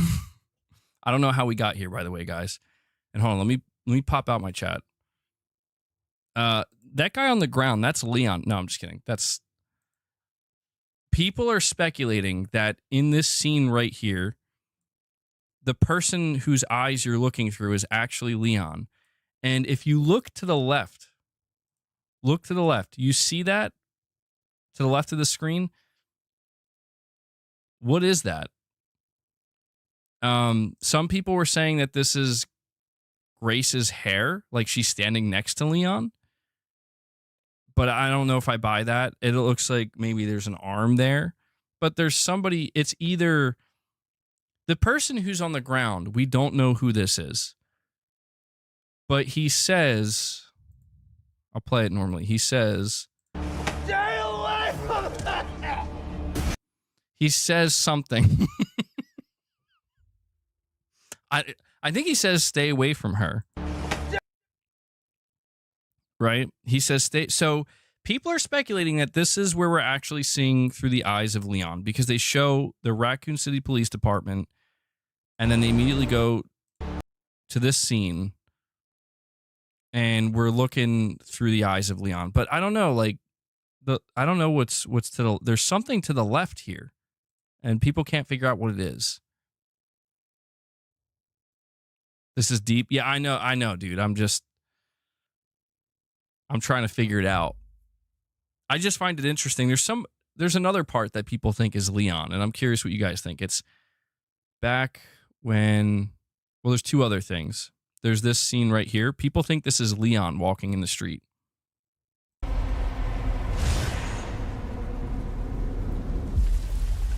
coming. Like this guy right here in the trench coat. They think this is Leon. I don't know if I buy that, but a lot of people think that's Leon. Graphics look great. It does look like it's in Raccoon City, though, doesn't it? I can't tell. Yeah, that's fine. Okay, hello.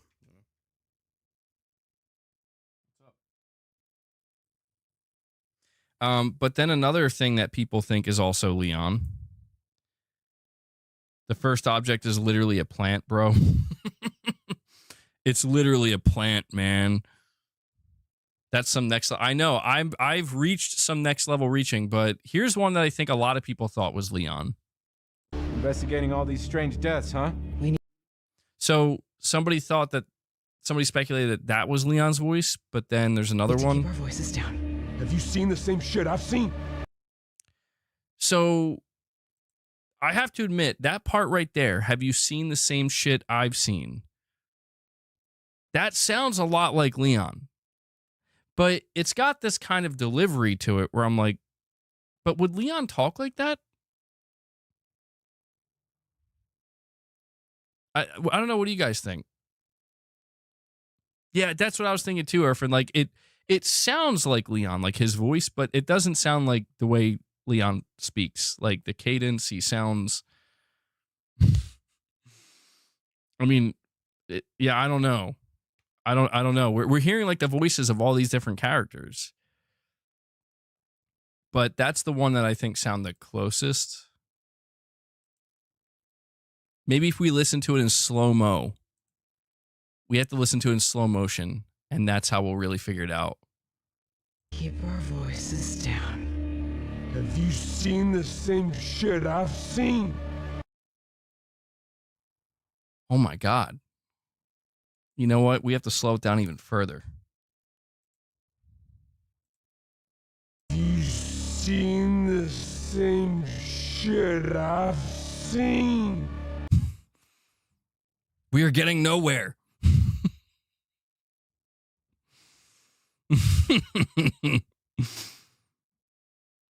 All right, maybe we gotta.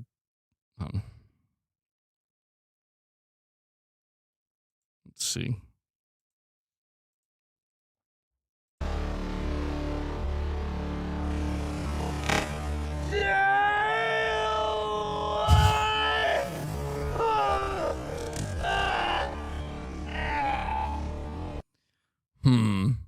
All right, chat. What can we get from this? What can we gather from watching the Resident Evil Requiem trailer at 0.25 speed? Holy shit, that is cursed. That didn't help. Maybe this next part might tell us something. Is that Leon? Oh, no, that's not Leon. Leon with the hood? Ignore the guy getting completely, wrecked right there.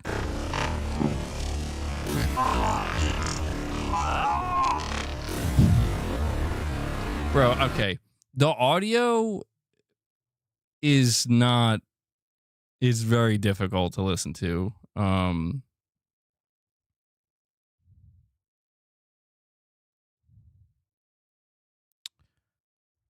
I don't know. I don't know what other areas that Leon could possibly be in this trailer.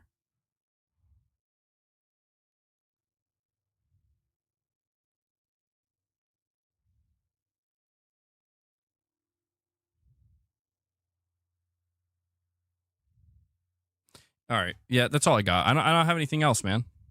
That's it. That's all I got. Let me come back to the chat.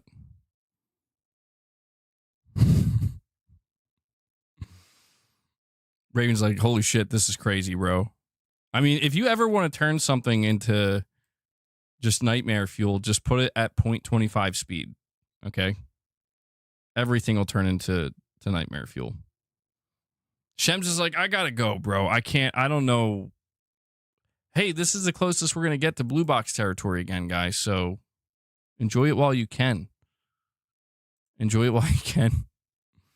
No, that's I don't know. I came across that randomly and I'm like, bro, what areas of this trailer could Leon possibly be in?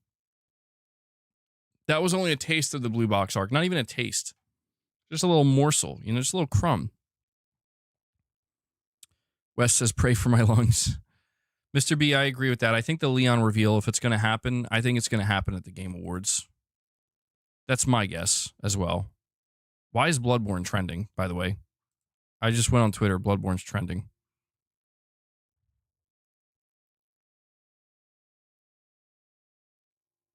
No particular reason, it seems. It's just trending. Okay. See, this is what I mean. Is like, Sony doesn't even have to do anything. And like, you just go on Twitter sometimes and there it is. Bloodborne's just trending for no reason whatsoever.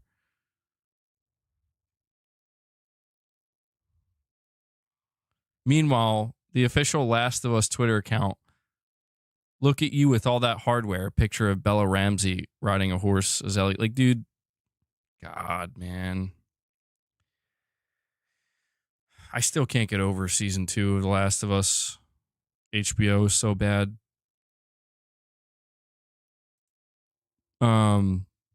So Santa Monica Studio wishes a happy birthday to Christopher Judge. They say your portrayal of Kratos in God of War Ragnarok has been nothing short of phenomenal. You've brought depth strength, and raw emotion to the character, making every battle and every moment unforgettable. Enjoy your day, Chris. And then they play this clip. Return, my son, or you may meet the god I once was. Return, my son, or you may meet the god I once was.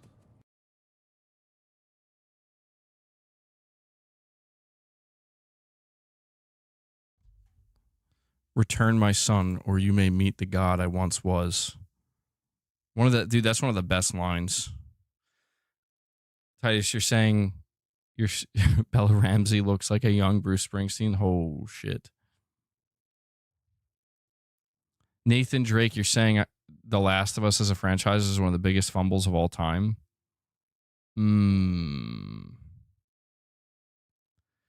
Yeah. I think better things could have been done with it. I agree. But, it's not my franchise, Titus is like, tell me you don't see it, bro. Tell me you don't see that shit. Luna, what's wrong with Luna that she just won't let me pet her? Does anybody here have a cat that they're really finicky? Like if you go to pet them, you have to be afraid that they're going to swipe at you. Does anybody else have a cat like that? Because I don't understand. I feed Luna. I'm nice to Luna. She's just got this fear or something. She always thinks I'm trying to mess with her or something. It's no, I'm just trying to pet you. Well, that's the thing. When she goes to hit me, she doesn't actually use her claws. Earlier, she hit me, but it was just a powder puff. She didn't use her claws, and I was like, "Whoa." I'm like, I don't know. Did I pet another cat last month? Well, no. Boss is always around me. She does seemingly have a problem. You know what? Maybe it's because I got Boss's scent on me. She doesn't really like Boss. She gets really. That's how she gets when Boss is around. If Boss enters the room or is near her, she's like, I'm ready to go. So maybe that's what it is. I don't know. She's strange though, because she goes upstairs a lot of times. Yes, Tarnish, they are. She goes upstairs a lot of times in our other room, and if I go up there, she'll come out. She's totally sweet, totally nice, rubbing up against me, purring, lets me pet her. Or when I'm in the basement working out, she'll come down there. She'll lay on the ground, let me pet her, is acting real nice. But come to think of it, actually, she's only kind of like this on the main level of the house. Huh. I wonder if there's something to that. I don't know. I'm still trying to figure it out. Carlos, you have 3 cats. You could pet all of them. Sometimes I carry them like a baby. Just for a very short time. They don't like it that much. I mean, Boss and Leia are like that. Boss and Leia, I mean, they would let me carry them like that if I wanted to, pick them up. Boss gets a little bit more uncomfortable more quickly, but Luna, I can't even pick. I'm afraid to even pick up. Mrs. MBG will pick up Luna, though. Luna lets Mrs. MBG pick her up. No problem. I don't know. Maybe it's a female thing. She's playing it up for the camera. You tell that all the time she's not on camera.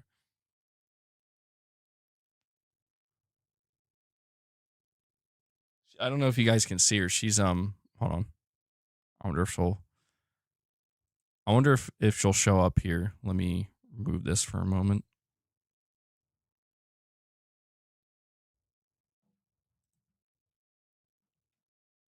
No. It's not showing up on camera. There's a chair next to me over here. She's just sleeping on it or laying on it. And I want to pet her, but she's just the main level of my house is haunted. You think that's what it is? Oh, she sleeps on our heads at night, by the way. Yeah, so that's the weirdest thing she started doing. She'll just, in the middle of the night, she'll just sleep on our heads. Sometimes it'll be my head. Sometimes it'll be Mrs. MBG's head, and she'll just sleep there. She'll just loaf on our heads. And it's okay. It's a little annoying. It's kind of cute, but a little annoying. I don't know. She's a strange one, man. She's a strange one. It's me then. It might be me. Yeah, it might be me. I'm still trying to understand Luna as a cat. I understand Boss very well. I understand Leia. I understand Boss and Leia like perfectly. But when it comes to Luna, she's like an enigma. Truthfully, I don't understand what's going on. All right.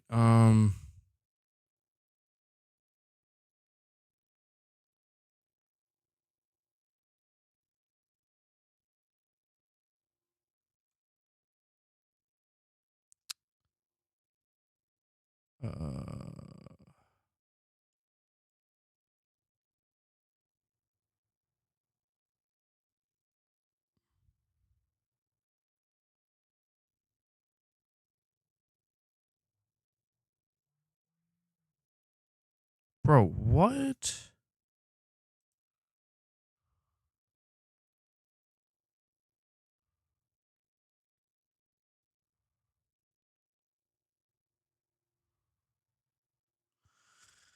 Okay. Oh, I'm not talking. Yeah, I'm sorry.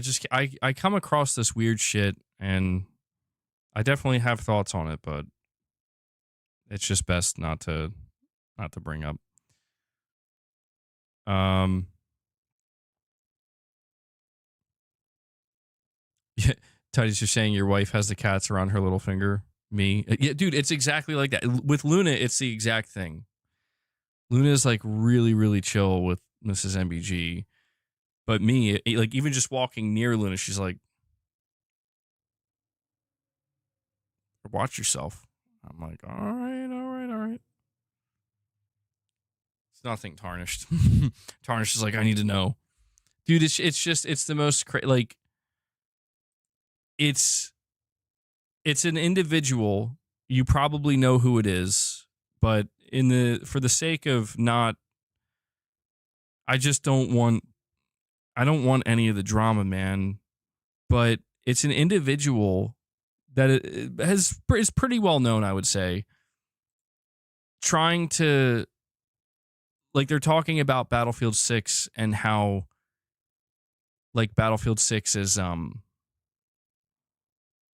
it's also like like now Battlefield 6 is woke for reasons that are just like, I mean, it literally is just like, so you just don't like women at all. And I don't know, it just randomly popped up, and I'm like, this is what I mean. It's like we're going too far. You're taking it too far, bro. You know what I mean? You're taking it too far.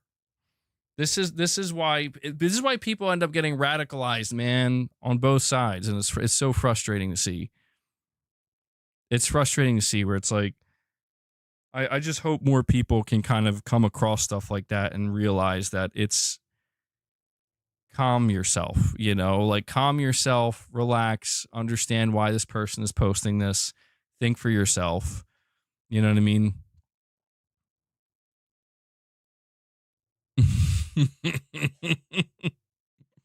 Titus, dude, I know, man, and I don't get it. Like I just feel like it's like like why? Like why is this such a problem, man? Like I feel like this is just, I just feel like at some point we're entering territory where we're just looking for problems where there really is none. We're trying to make a mountain out of not even a molehill. Like there's just nothing there. You know, I don't get it.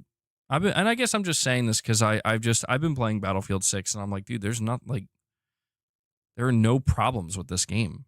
Like this game should be getting nothing but praise because Battlefield 6 is doing what so many other games have struggled to do, which is it nailed everything. Maybe, I mean, the biggest complaint is maybe the single player is lackluster, but for, it's a if you played the campaign of Battlefield 3 and Battlefield 4, it's kind of right in that same area. It's not any better, it's not any worse. It's just there for people who want it. But other than that, Battlefield has pretty much nailed everything. You know, it's the most optimized game in a long time. It has a smooth launch, no major service. I mean, there have been a couple of issues, I think, with the EA app, but generally speaking, they've just kind of nailed it.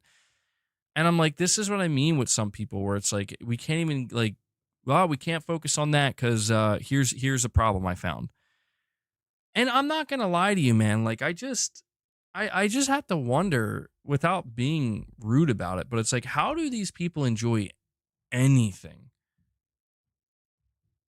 Because I just feel like that it's almost like you have to be cursed. Where it's like anything you partake in, you're there's just these constant problems that you find. You know, there's just these constant. We're like, I got a problem with this, and I got a problem with that. It's like they must hate their mother. I mean, dude, what you do have to wonder with some of these people. It's like, how do you feel about your mother? You know, because it's like, bro, you're this is weird. This is strange behavior. Um, it's just a little depressing to see sometimes, you know?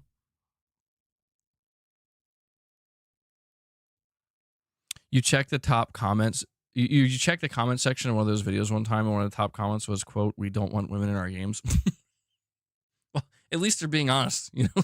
Like, I mean, it doesn't get any more clear cut than that.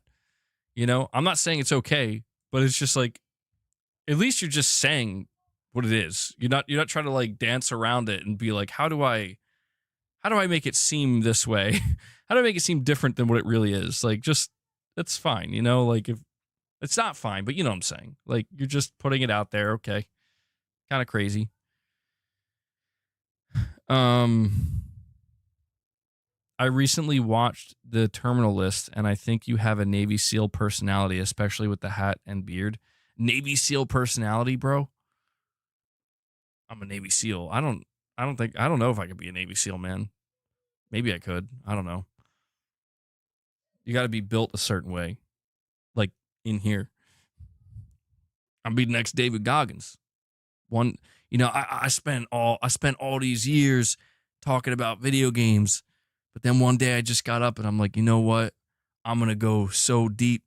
I'm gonna immerse myself in a layer of pain that nobody can even imagine. And before they know it, I'm out here running 200 miles, man. Are you saying you're a softie? I don't know. I wouldn't say I'm a softie, but I like to think I lie somewhere in the middle, you know, where I don't consider myself like a I don't know, like somebody who's just like, I can't do any of these things because it's too I'm a Swiftie, yeah. But I don't know. I also don't like. I don't want to be like egotistical either. Egotistical. I don't know why I said it like that. Where it's like, yeah, I could do anything, bro. Like I'm a badass. I'm a badass son of a bitch. You know, like I'm not like that either. I mean, compared to a Navy SEAL, like, dude, I'd be scared shitless to like have, you know, it's like to confront a Navy SEAL, bro. I mean, I come from a military family, but I'm not part of the military per se. You know, like I've never joined the military. I grew up around it, um and yeah, it's like shit's no joke. Shit is no joke, man. So I have a lot of respect for you know, I like, that's why it's always resonated with me, like when we talk about like Metal Gear Solid, like the idea of Big Boss just wanting like a haven where soldiers are respected and not just used as tools, you know. It's like kind of like the philosophy of like to be a soldier or whatever. Like that's always been cool to me because again, like my father was in the military and a lot of my family members in the military, and like I totally get it from that perspective. That's why, like, dude, Snake always reminded me of my dad a little bit. But you think I went last in the military? Maybe I'd be a chef or something. Even then, I'd want to be stationed. Or you're saying you went last in the military, you would want to be stationed in East Asia? Damn, Planet Clippy.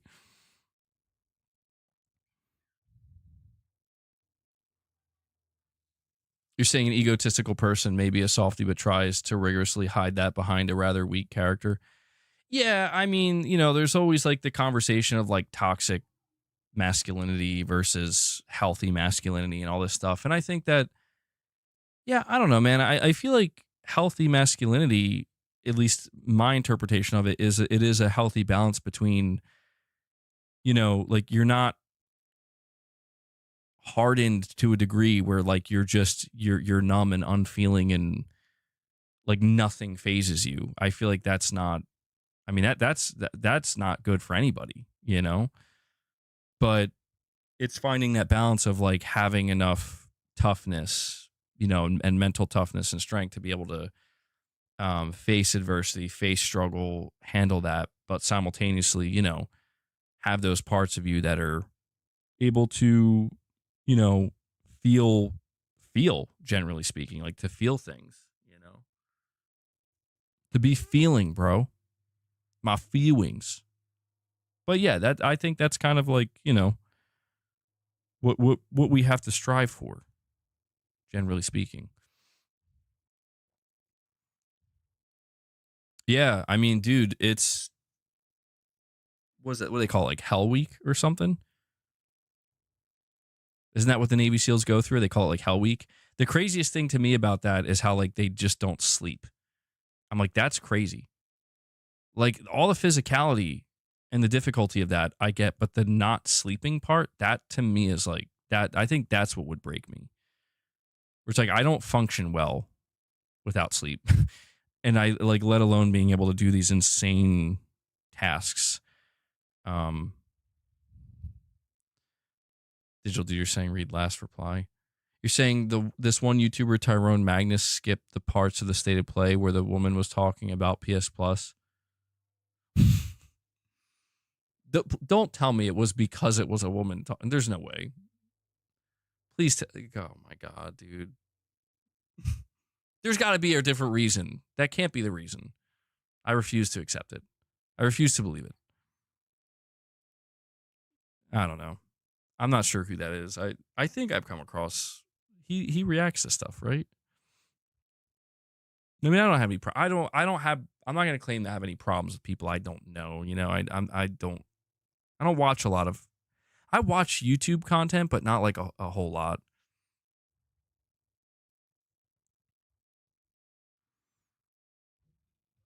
I just think people have to. I don't know. It shouldn't be so hard, man.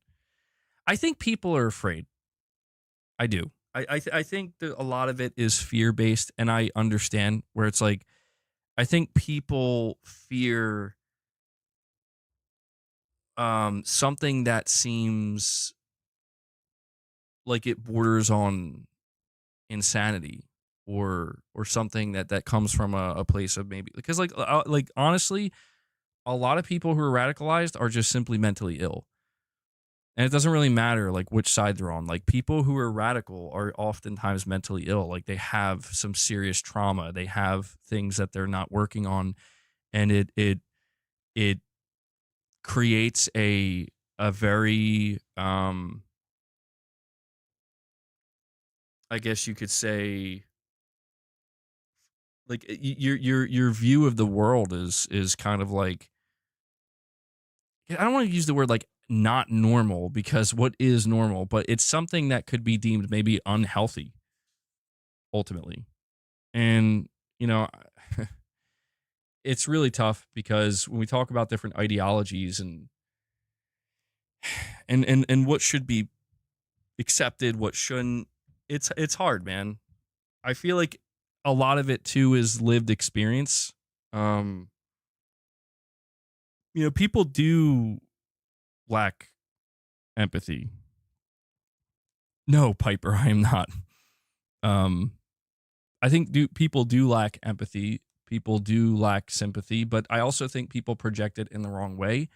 I think there are a lot of people who think they know what empathy is, but they realize that like it's not even that they realize it's actually a lack of awareness. Their individuality seems to it seems to kind of like overtake whatever empathy could have been there. I don't know. It's you know how I am with these conversations. I will always get philosophical with it. You know?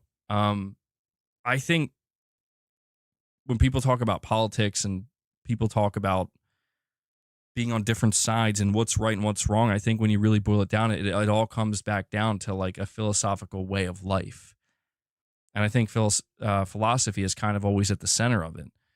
And I mean, for me, I just think that there's a lot of people that, yeah, we are entering members lounge territory, so I'll be careful. I don't want to deviate too much, but I just think that people are becoming more radicalized than ever. And I'll put it to you this way: it doesn't take much. It doesn't take much. I think everybody thinks that, oh, that could never be me. That would never be me. I think everybody thinks that until until something happens to you or somebody you care about. Doesn't matter what it is. I'm being broad for a reason, but everybody thinks it could, that's not me. And then one day something happens, and before you know it, you realize, oh no, that's you now. And it happens kind of naturally, and it takes a lot, I think, to, I mean, look, we play these PlayStation games, and a lot of times one of the main themes of these, and this is why I think sometimes people say that these PlayStation games are too similar, the stories are too similar. One of the main themes at the center of many of these PlayStation games is like the cycle of violence, the cycle of hatred, and how it just keeps going. And all it takes is you just got to pass it on, keep going back and forth, back and forth. And, I was like watching a retrospective on God of War 2018 recently, and it was talking about the story and it was diving deep into it. It's like at the end, how, that's like one of the major messages that, is the game is trying to get across at the end, where it's like Kratos saying, like, we have to end the cycle, like, we have to be better, we have to learn. And in order to do that, it does require, like, you have to be able to just kind of accept, in a sense, like accept the shitty thing that has occurred and that has happened. And regardless of how negative your feelings might be towards it, you have to look beyond that and go past it. Yeah, not Astrobot though.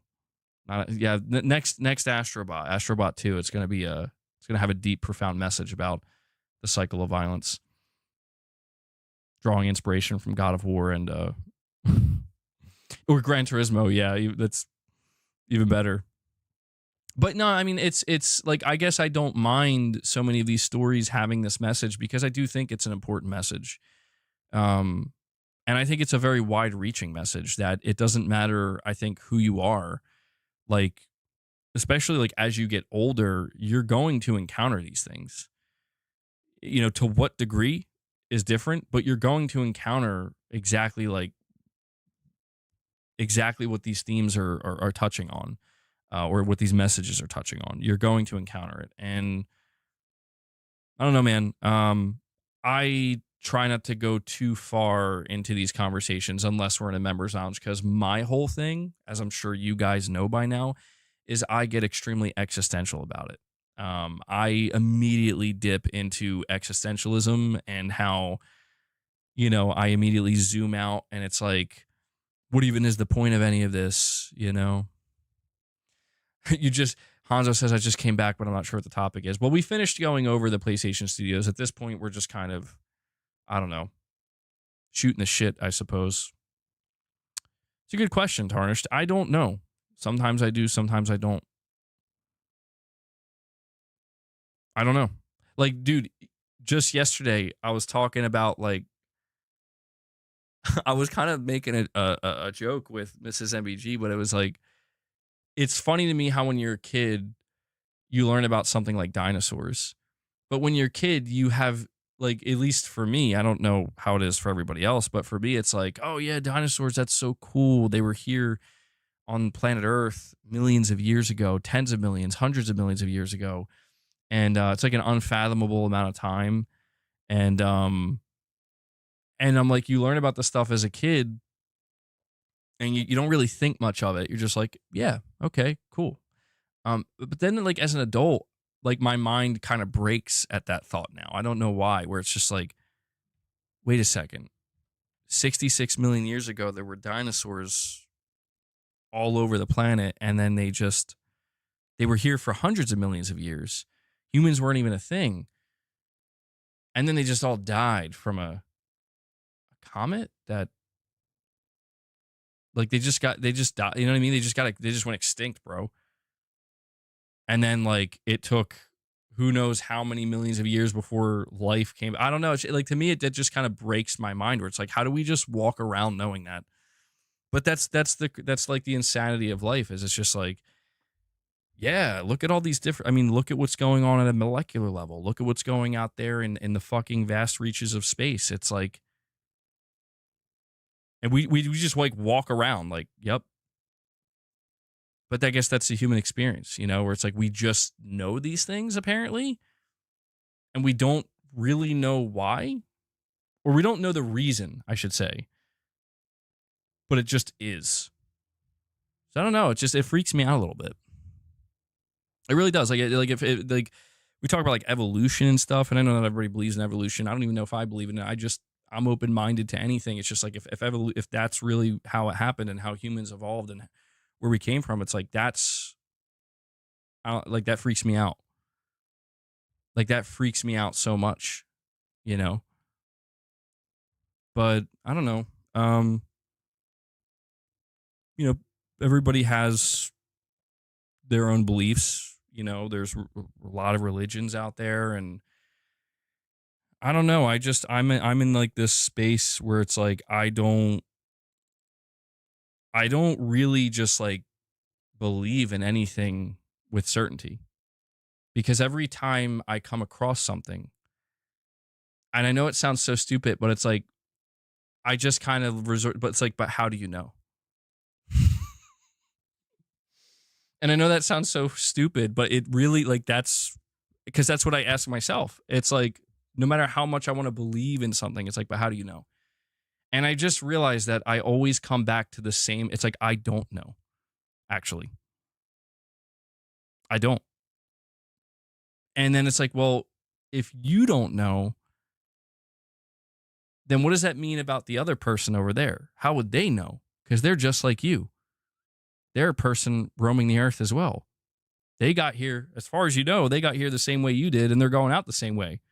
Like, or going to the same place, right? So it's like, how would they know? It's like, so I don't know.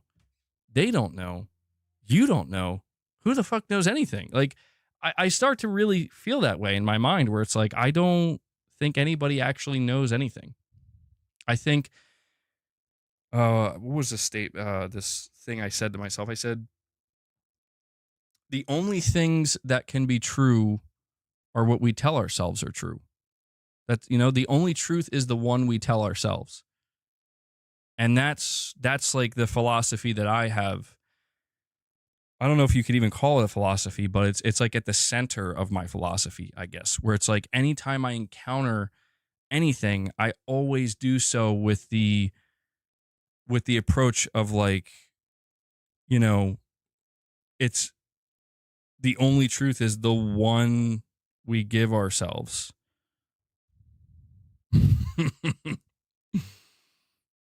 But I don't, but you know, it's different, because that's the thing about belief, right? Belief is such a crazy thing, because if somebody really believes something,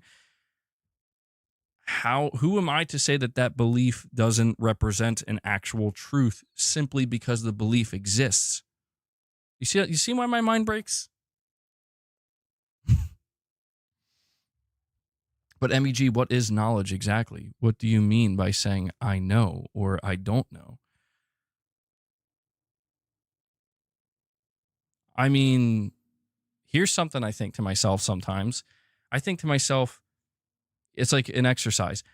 Try to remember where you were and what you were doing before you were here on planet Earth as a human being, before you were conceived, right? Before you were born. And you know, I think about that, and you know what's there is just blank. And this may be, you know, this is getting a little bit dark potentially, but it's just it's just natural thoughts, deeper thoughts, the questions we ask ourselves. When I think to myself, okay, try to remember like what I was or where I was or what my experience was like before I was here on planet Earth. And then I realized there's just blank. There's nothing. I just sometimes wonder if like, well, yeah, that's where you come from and that's where you will go back to. That is the most natural state for all living things, technically, right? Like I guess what I'm trying to describe is like the idea of life and existence is actually what's abnormal and unnatural. And, returning back to that more natural state. And but I don't know. I have no idea, dude. But then I read these stories about I talk to you guys all the time about like one of the things I'm most fascinated in. I got a gnat here. See, I just grabbed that gnat and that gnat just went back to nothingness. Like what, did that gnat just have a soul, bro? It's a living creature. And I didn't think twice. It's like it's in my way. I got to get out of my way. Did that gnat have a soul? I mean, like, what do I do? You see what I'm saying? But I think about like, yeah, I know, right, Irfan? Um, I think about like reincarnation and how there's like all these stories of like it seems almost like there's actual proof to a degree of like, oh no, reincarnation is real. Like that's a real thing.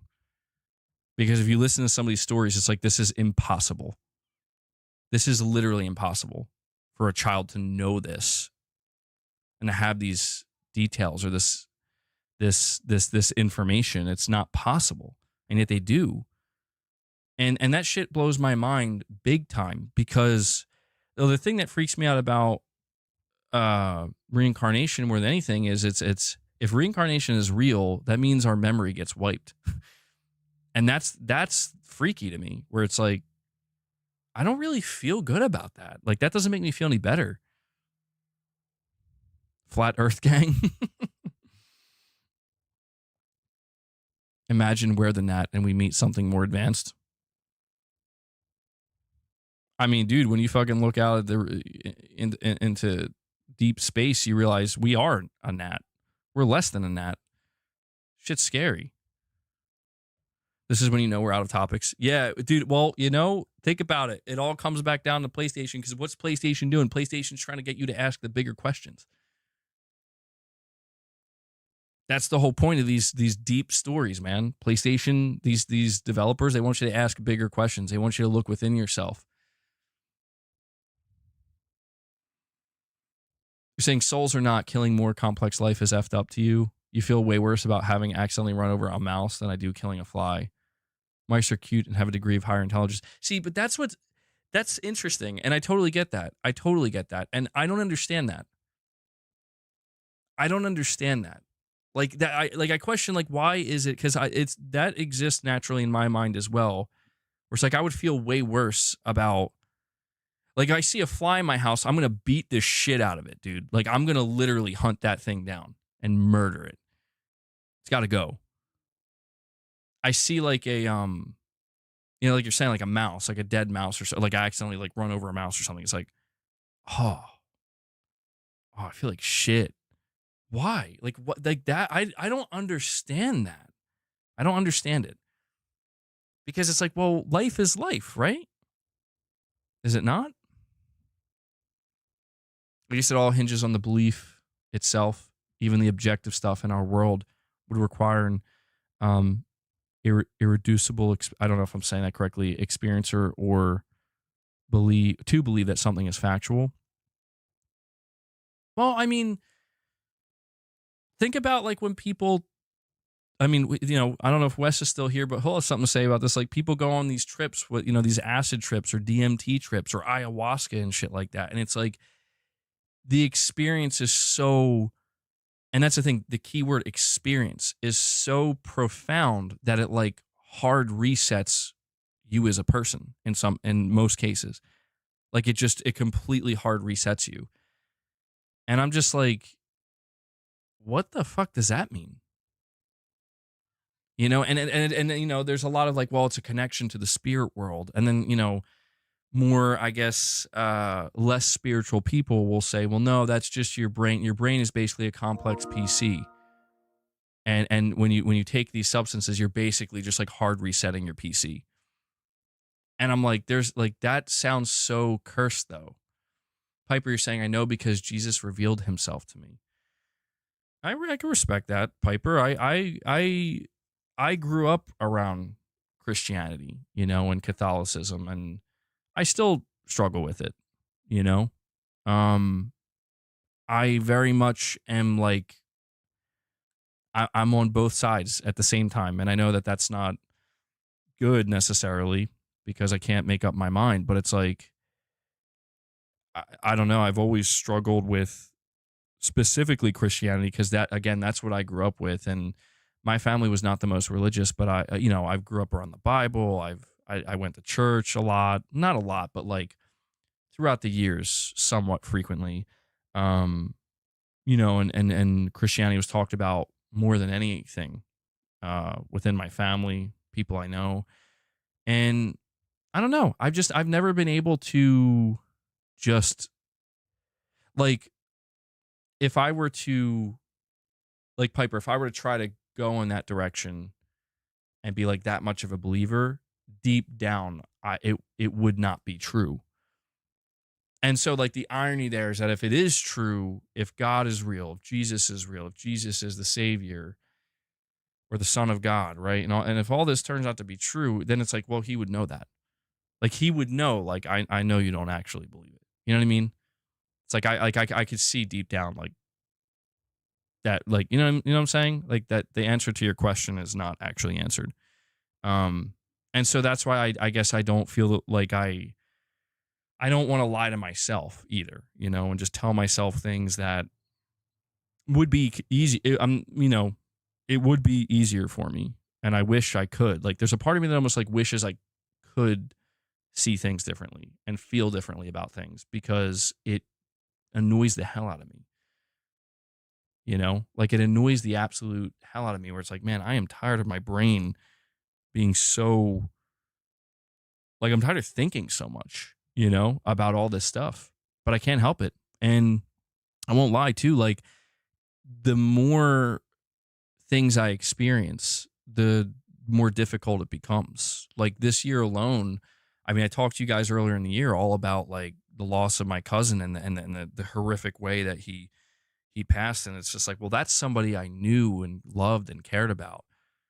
But then I look at that and I look from a wider reaching, I try to look at it from a more global scale of like, well, this is just a microcosm of, people are dying every day. Horrible things are happening every day. And, I just naturally start to question like, well,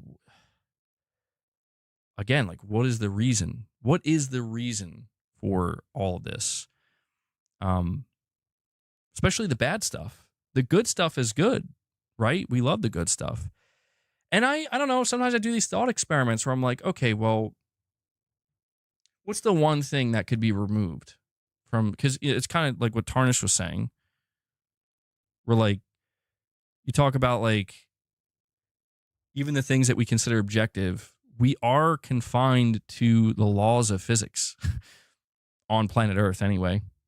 Here, there we have a set laws of physics that, if you think about it, it's again, we exist in the three dimensions. And I was thinking like, what's the one thing you could remove? It's like an impossible thought experiment because if you remove this, it breaks our reality, but it reveals something fascinating, I think, and that is time. Remove time. Time is responsible for every, and it again, it breaks down because it's like, well, if you remove time, does that mean we're frozen? I just try to imagine imagine like right now we found out that everything just stopped. There is no time, does not move forward anymore. There is no aging. You can't die. You can't experience pain per se. Like it's just everything is, I feel like what I'm describing is what you would hear people, how somebody would describe like heaven potentially, right? Where it's like, it's just, and that's the thing, time is relative. And it's like, well, if we exist in this place, so it's like the concept of hell. If you were in hell, and the idea of hell is just eternal, constant suffering and pain, but that's all you know, then you won't know it's pain. You won't know it's suffering. You just know it as what it is. It's all you know. So it's like, it's kind of like how you can't understand, what happiness is without understanding what sadness is. Vice versa. I don't know, man. I think about this shit and I'm like, and then suddenly I got Creed's "What's This Life For" playing in my head. Row, row, row your boat, bro. Damn, didn't expect some philosophical stuff in my MBG stream. I mean, I love talking philosophy. I get burnt out on it sometimes because I'm also trapped here, like I'm trapped here. I mean, like even my father-in-law, like I just found out that my father-in-law had one of his best friends from school that he grew up with, just recently took his own life, like a couple days ago, and he was in like shock about it, and I don't know. It's just I'll be honest with you guys, like the further I go in life, like the longer I am here for, and the more I experience, dude, life is terrifying. And I know that's like a heavy thing to say and like kind of dark, but dude, life terrifies me. Where I'm like this, I'm like over here, be like, yo, I hope this is a simulation. I hope that when this is over, I kind of like wake up and everybody's like, yo, how was it, bro? How was your trip? And I'm like, you're not gonna believe this. This was the craziest trip ever. I hope it's something like that because this is nuts. Like this is nuts, bro. I mean, you hear about this is why I think like Lovecraftian stuff is so fascinating. And you talk about like the idea of like it's like Bloodborne is very Lovecraftian inspired, but you think about how like the more insight you have, you start to go insane. You start to lose it because you realize like this is nuts. Like this is all crazy. You see things that you once didn't see. You have like a new perspective, like your eye is opening. It's crazy shit, dude. After Dark MBG. You have that fear with your dad because we don't live together. I'd be devastated. Yeah, it's tough, Guy Gravity. Jack, you're saying, well, we have nerve endings to send signals to our brain as a self-preservation to not hurt ourselves. We experience that as pain. Pretty sure we will keep experiencing pain if signals keep getting sent. Yeah, and have you guys ever seen that picture of the human nervous system? It's fucking horrifying, bro. Like the human nervous system removed from the body and just laid out. It's like wires. It's really creepy. It's just like a brain, eyeballs, and wires. And I'm like, this is what the fuck? like what is this, man? MTV is shutting down? Really? I'm gonna be honest, I thought they were already shut down. I'm not even trying to be shitty. I actually didn't know they were still around. I don't think there's any conceivable thought that can implicate that this universe didn't come from an intelligent creator. The biggest atheists like Richard Dawkins started to change his mind. Like, and that's the thing. The darkest, like the most negative feelings I experience are like, what if it's all just meaningless and nothing? But I think, dude, like the complexities of everything. Like the complexities of everything. But then I don't know. I really don't. I all I know is I don't know, man. I don't know. I mean, like, a part of me wants, like, I definitely want to believe. You know what I mean? Like, I want to believe that there's there's something much bigger. Like the most fantastical belief I think I have. I can't call it a belief, but like idea that I have is kind of what I described to you, where it's like, if you think about the nature of spirituality, spirituality lends itself to religion. All religion to a degree is based on spirituality. And the whole general concept is you have a spirit inside of you that transcends this dimension, that transcends this physical existence and everything we know on planet Earth and even beyond Earth. You know, we're kind of trapped here if you think about it, you know? And I think, and you know, so many religions and so much of the spirituality of it all is like it's a test, right? Like, well, your spirit is here going through a test, or you know, it's meant to be some kind of experience that you take with you afterwards. And I think I'm like, what does that sound like? To me, that's like, so we are, so this is a simulation, right? Like that's literally what it sounds like a very, very, very sophisticated, complex something that is it, unknown. It kind of does sound like a game, right? Like, this is why I'm saying, like, I am fucking dying to know, like, when it's over, is it like, and the headset is off, you know, you are, or the plug is out of your whatever, you're here, you are in the sixth dimension or some shit. Like, so how was it down there? What was it? What was it like? What did you learn? I mean, it sounds so, it sounds out there, but at the same time it doesn't, because it's like, what if that is what it is? What if it's just like, the, you know, it turns out that all of the pain and the suffering and the bad feelings we have when we are kind of like disconnected from this reality, they just don't exist. Like, this is kind of a purposeful simulation, and things are, the laws of physics are constructed in such a way to, you know, the nervous system exists as it does because it's all meant, kind of like what you're saying, to pick up those signals. I don't know. I talked to you guys in a members lounge before about avoiding the white light. Gaming Survivor's not here, but that was like one of the craziest things. The reincarnation trap theory, that theory blew my fucking mind and really threw me for a loop. The Last Guardian with Mrs. MEG would be quality content. Imagine you're able to travel to a different universe / dimension and the taxes are even higher than ours. I mean, dude, yeah. Irfan, you're saying MEG code killed me. I saw death with my own eyes. I don't know how I returned, but I can say that I had a near-death experience. After the experience, there's only one thing I valued more than anything else: family. Yeah, and I mean, I think the closest I ever got to death, well, it was like maybe over a decade ago. I caught some kind of bacterial infection, and I thought I was gonna. I'm like, yeah, I think I might die.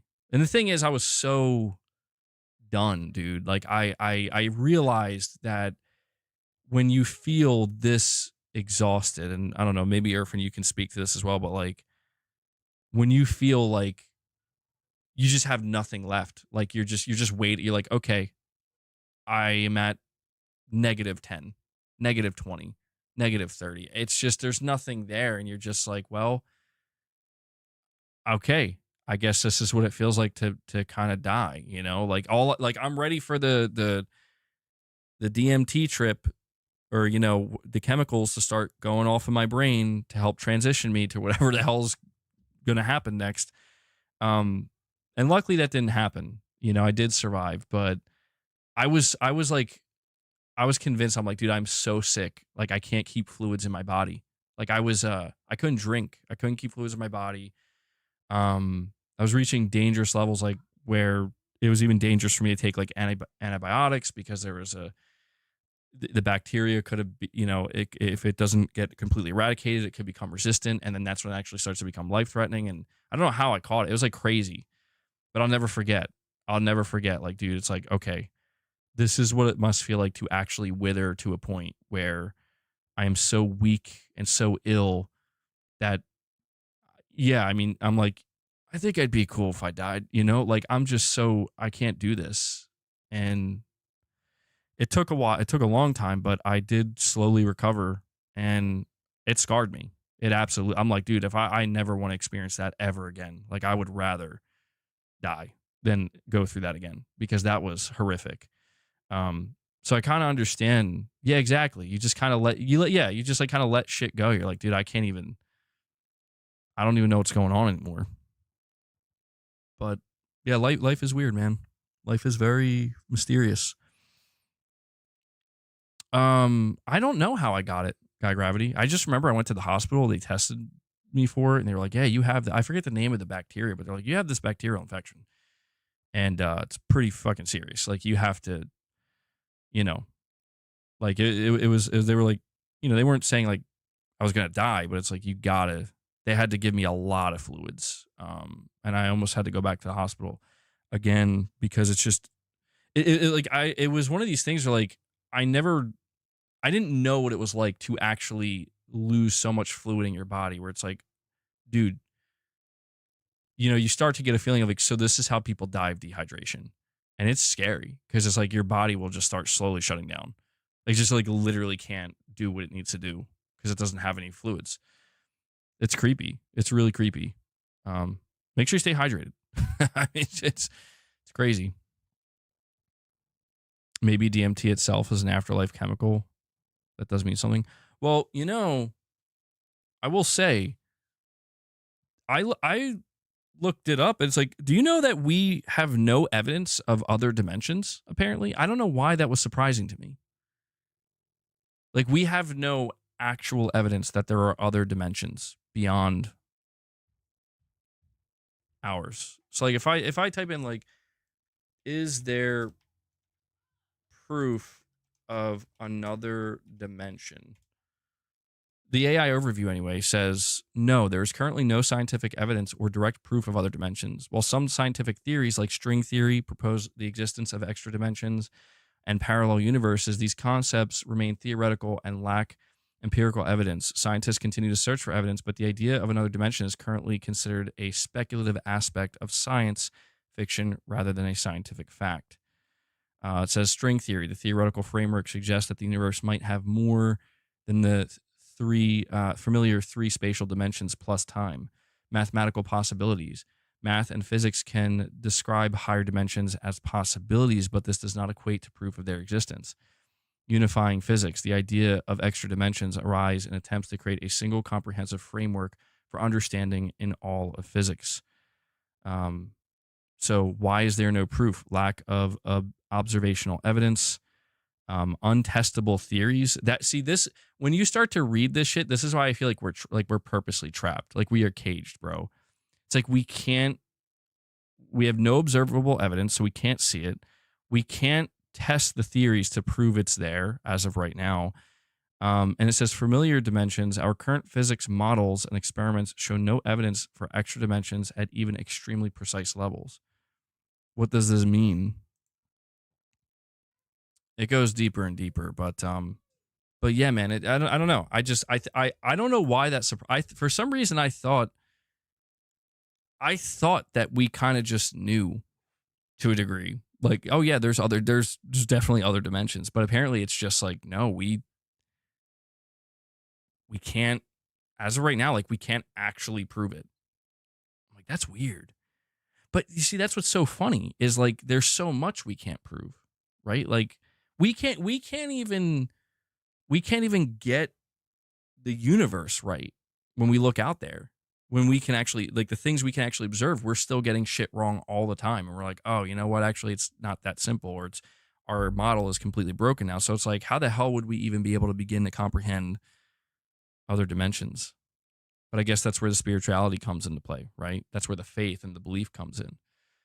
Dude, people are in for a wild ride when they click on this stream once it's done. They're like, yo, first half of the stream, what every PlayStation studio is working on. Second half, MBG is talking about the meaning of life and spirituality and all this shit and DMT and whatever.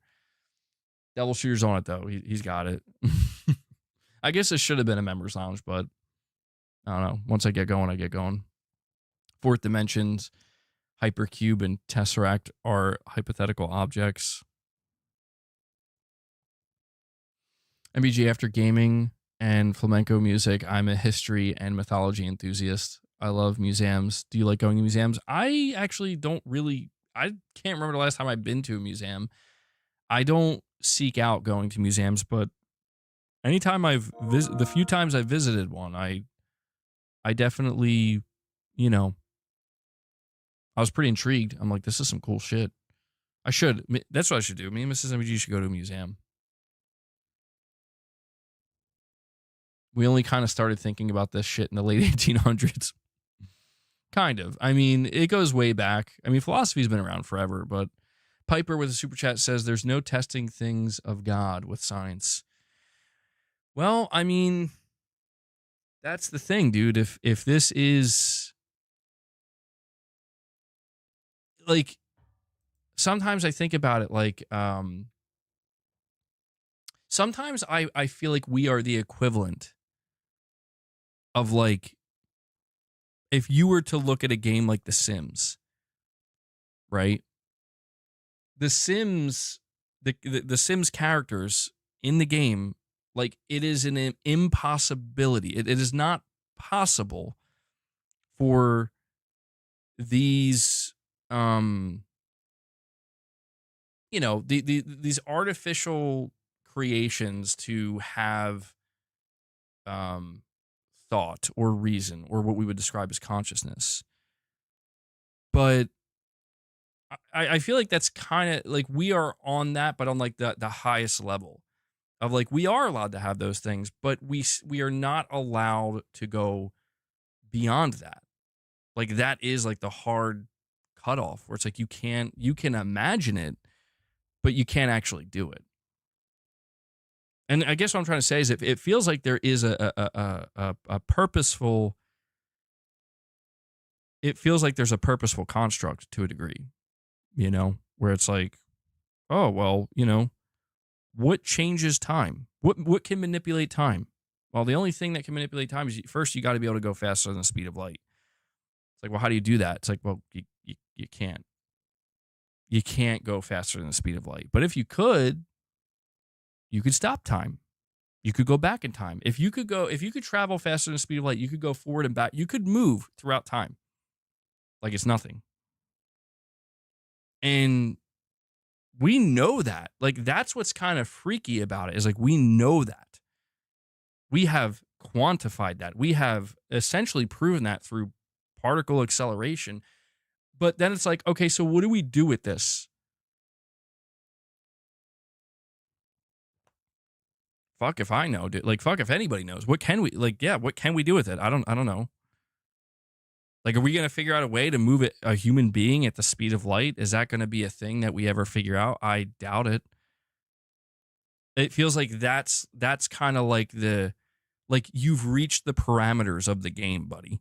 Like that's the invisible wall right there. Like you've reached the parameters of like, just because you discovered that if we could move faster than the speed of light, we could, Well, yeah, I guess it's not that simple. You guys are saying it's theoretical. Well, that's what's weird. Is like we could like move. Let me see.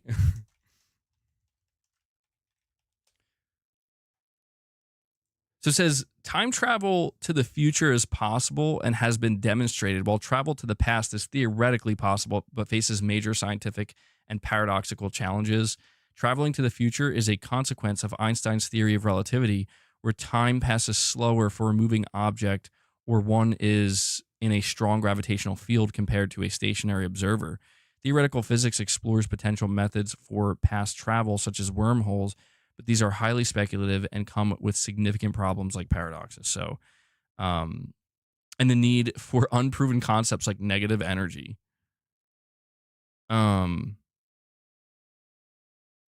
Relativistic time dilation. According to Einstein's theory of relativity, time slows down for an object as its speed increases. Traveling at near light speed for a period would result in returning to a point in time that is much further in time for those who remained on Earth. Gravitational time dilation. Time also passes more slowly in stronger gravitational fields. A person near a black hole would experience time passing slower than someone far away, effectively traveling into that person's future. See that? Like what in the actual fuck, bro? Like what? Yeah, like just the fact that black holes exist, man. Like I'm just saying, like, if we are bound by time, but we can clearly observe that time can in some way be manipulated, what the hell does that mean?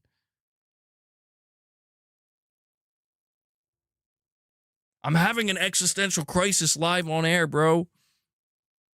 If black holes weren't certain death, you could theoretically time travel and even be spat out on some other end of the universe.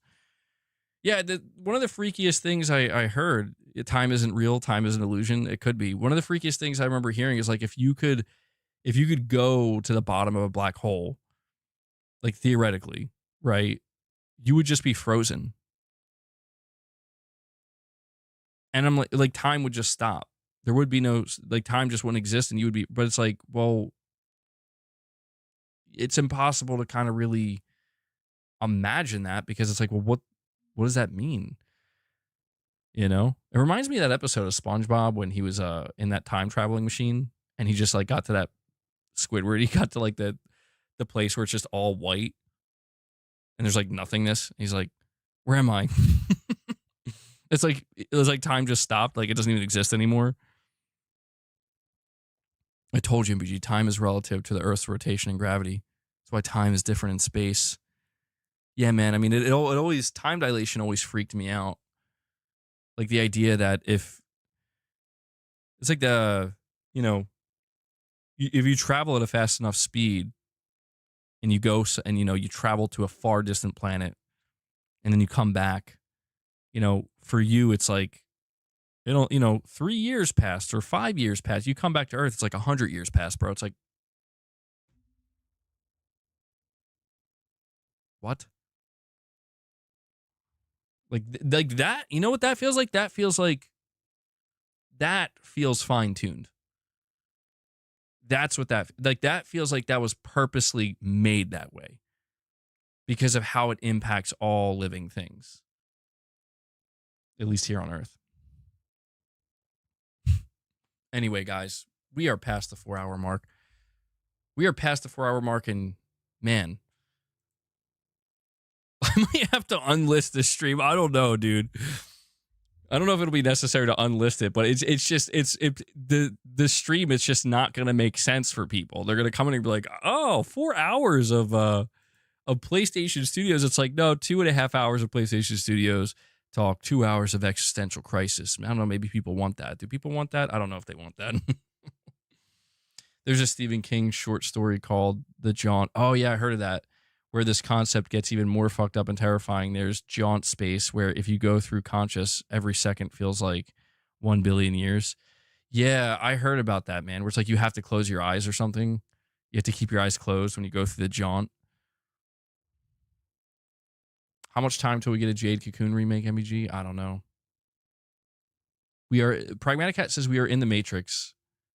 I think if they manipulate time, they have to pause for everyone in that zone district relatively. That's the only thing that makes sense to me. Well, I'll leave you guys with this. Some of you may have already heard me talk about this, but there is a theory. I'll look it up.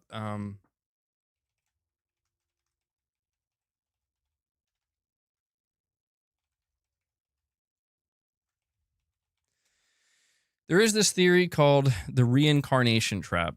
And this one truly fascinates me. And I'll leave you guys with this before we before we head out. The probability of this universe coming into existence and being self-sufficient is 1 in 400 quadrillion. Just keep that in mind when thinking about fine-tuning for the universe. Let me see. Oh, I thought I was going to get like a... Dude, there's a literal YouTube... This is fucking crazy. We're going to have to react to this shit in a freaking... members launch. How to break free from the reincarnation trap. Today, I'm going to be giving you. I mean, this is it's so funny if this is even remotely true, because it's just there's this random guy named Ben Smith who's going to explain to me how I get out of the reincarnation trap. And I'm like, huh. It's funny how we come to Earth to watch a YouTube video on how to stop reincarnation. Oh, this is amazing, though.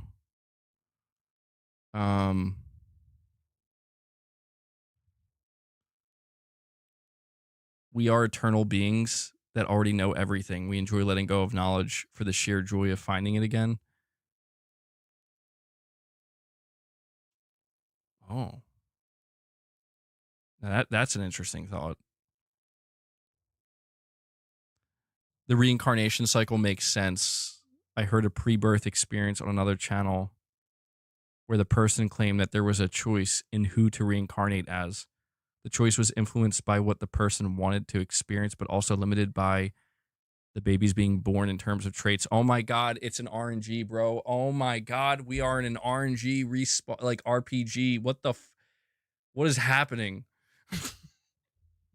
We got a new Rich Rod banger. The choice was also advised by spiritual guides. It's interesting that this video's explanation relies on karma to determine the next life's experience.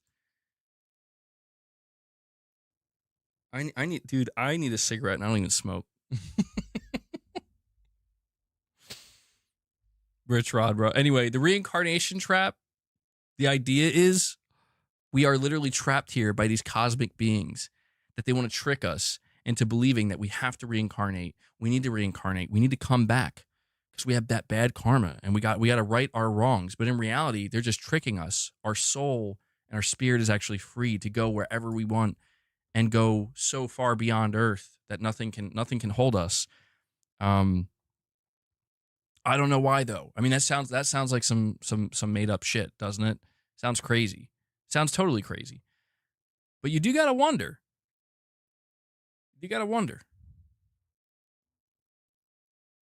Time doesn't exist. It's a human concept, like a compass to navigate us through time, because we don't want to talk in many moons ago. Rich Rod, give me your God, this is gonna be such a fucking hard left turn. Give me your why is Uncharted trending on Twitter? Oh, 16th anniversary for Uncharted 2. Okay. Yeah, give me your handle again, Rich. I always forget it. AM and Rich. Okay.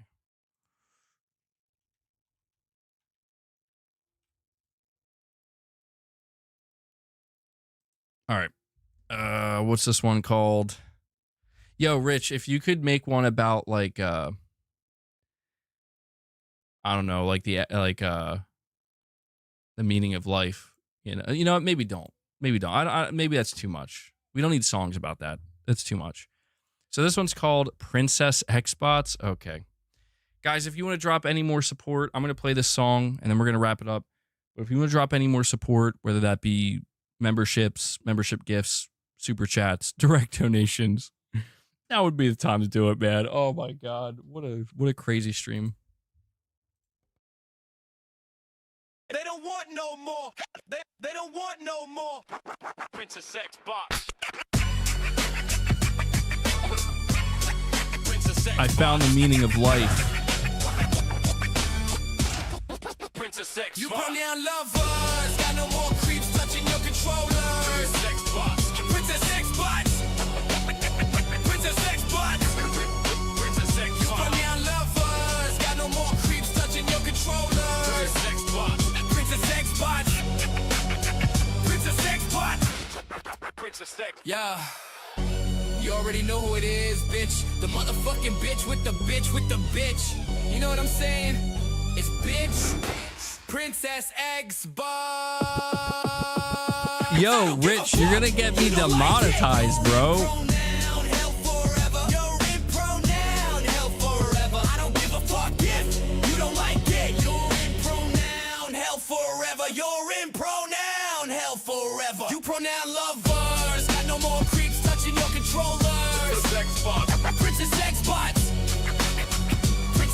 spots. Princess X You box. pronoun lovers, got no more creeps touching your controllers. Princess X box. Princess X bots. Princess X bots. Princess X What's box. good, y'all? I know I said that I wasn't gonna talk about the Xbox anymore. I know I said that I was gonna let them rest in peace. But the way they went out is just too hilarious not to mention, like, they lost their console and now they just got wokeness and pronouns and now all of a sudden they're all gay. It's like, it was bad enough they lost, but the fact they lost in the way they lost is even more hilarious. They just have no respect for gaming. That's why they lost the console war. It's not my fault they're in pronoun hell. It's not my fault they're in pronoun hell. It's not my fault they're in pronoun hell. It's not my fault they're in pronoun hell. They had to admit that they're all gay. They had to admit. Bro. Rich, okay. Rich, what? I'm over here for the last 2 hours having deep philosophical conversation about the meaning of life, and Rich just comes in and is like, they all gay, bro. They had to admit they all gay and pronoun hell. Like, Rich, cool it with the homophobia, man. Like, a couple things. Got to cool it with that. You cannot, and this is important because this will actually, I mean, these things will get me in trouble. You can't have like 10 swear words back to back. That will be a flag for YouTube, bro. They look for that.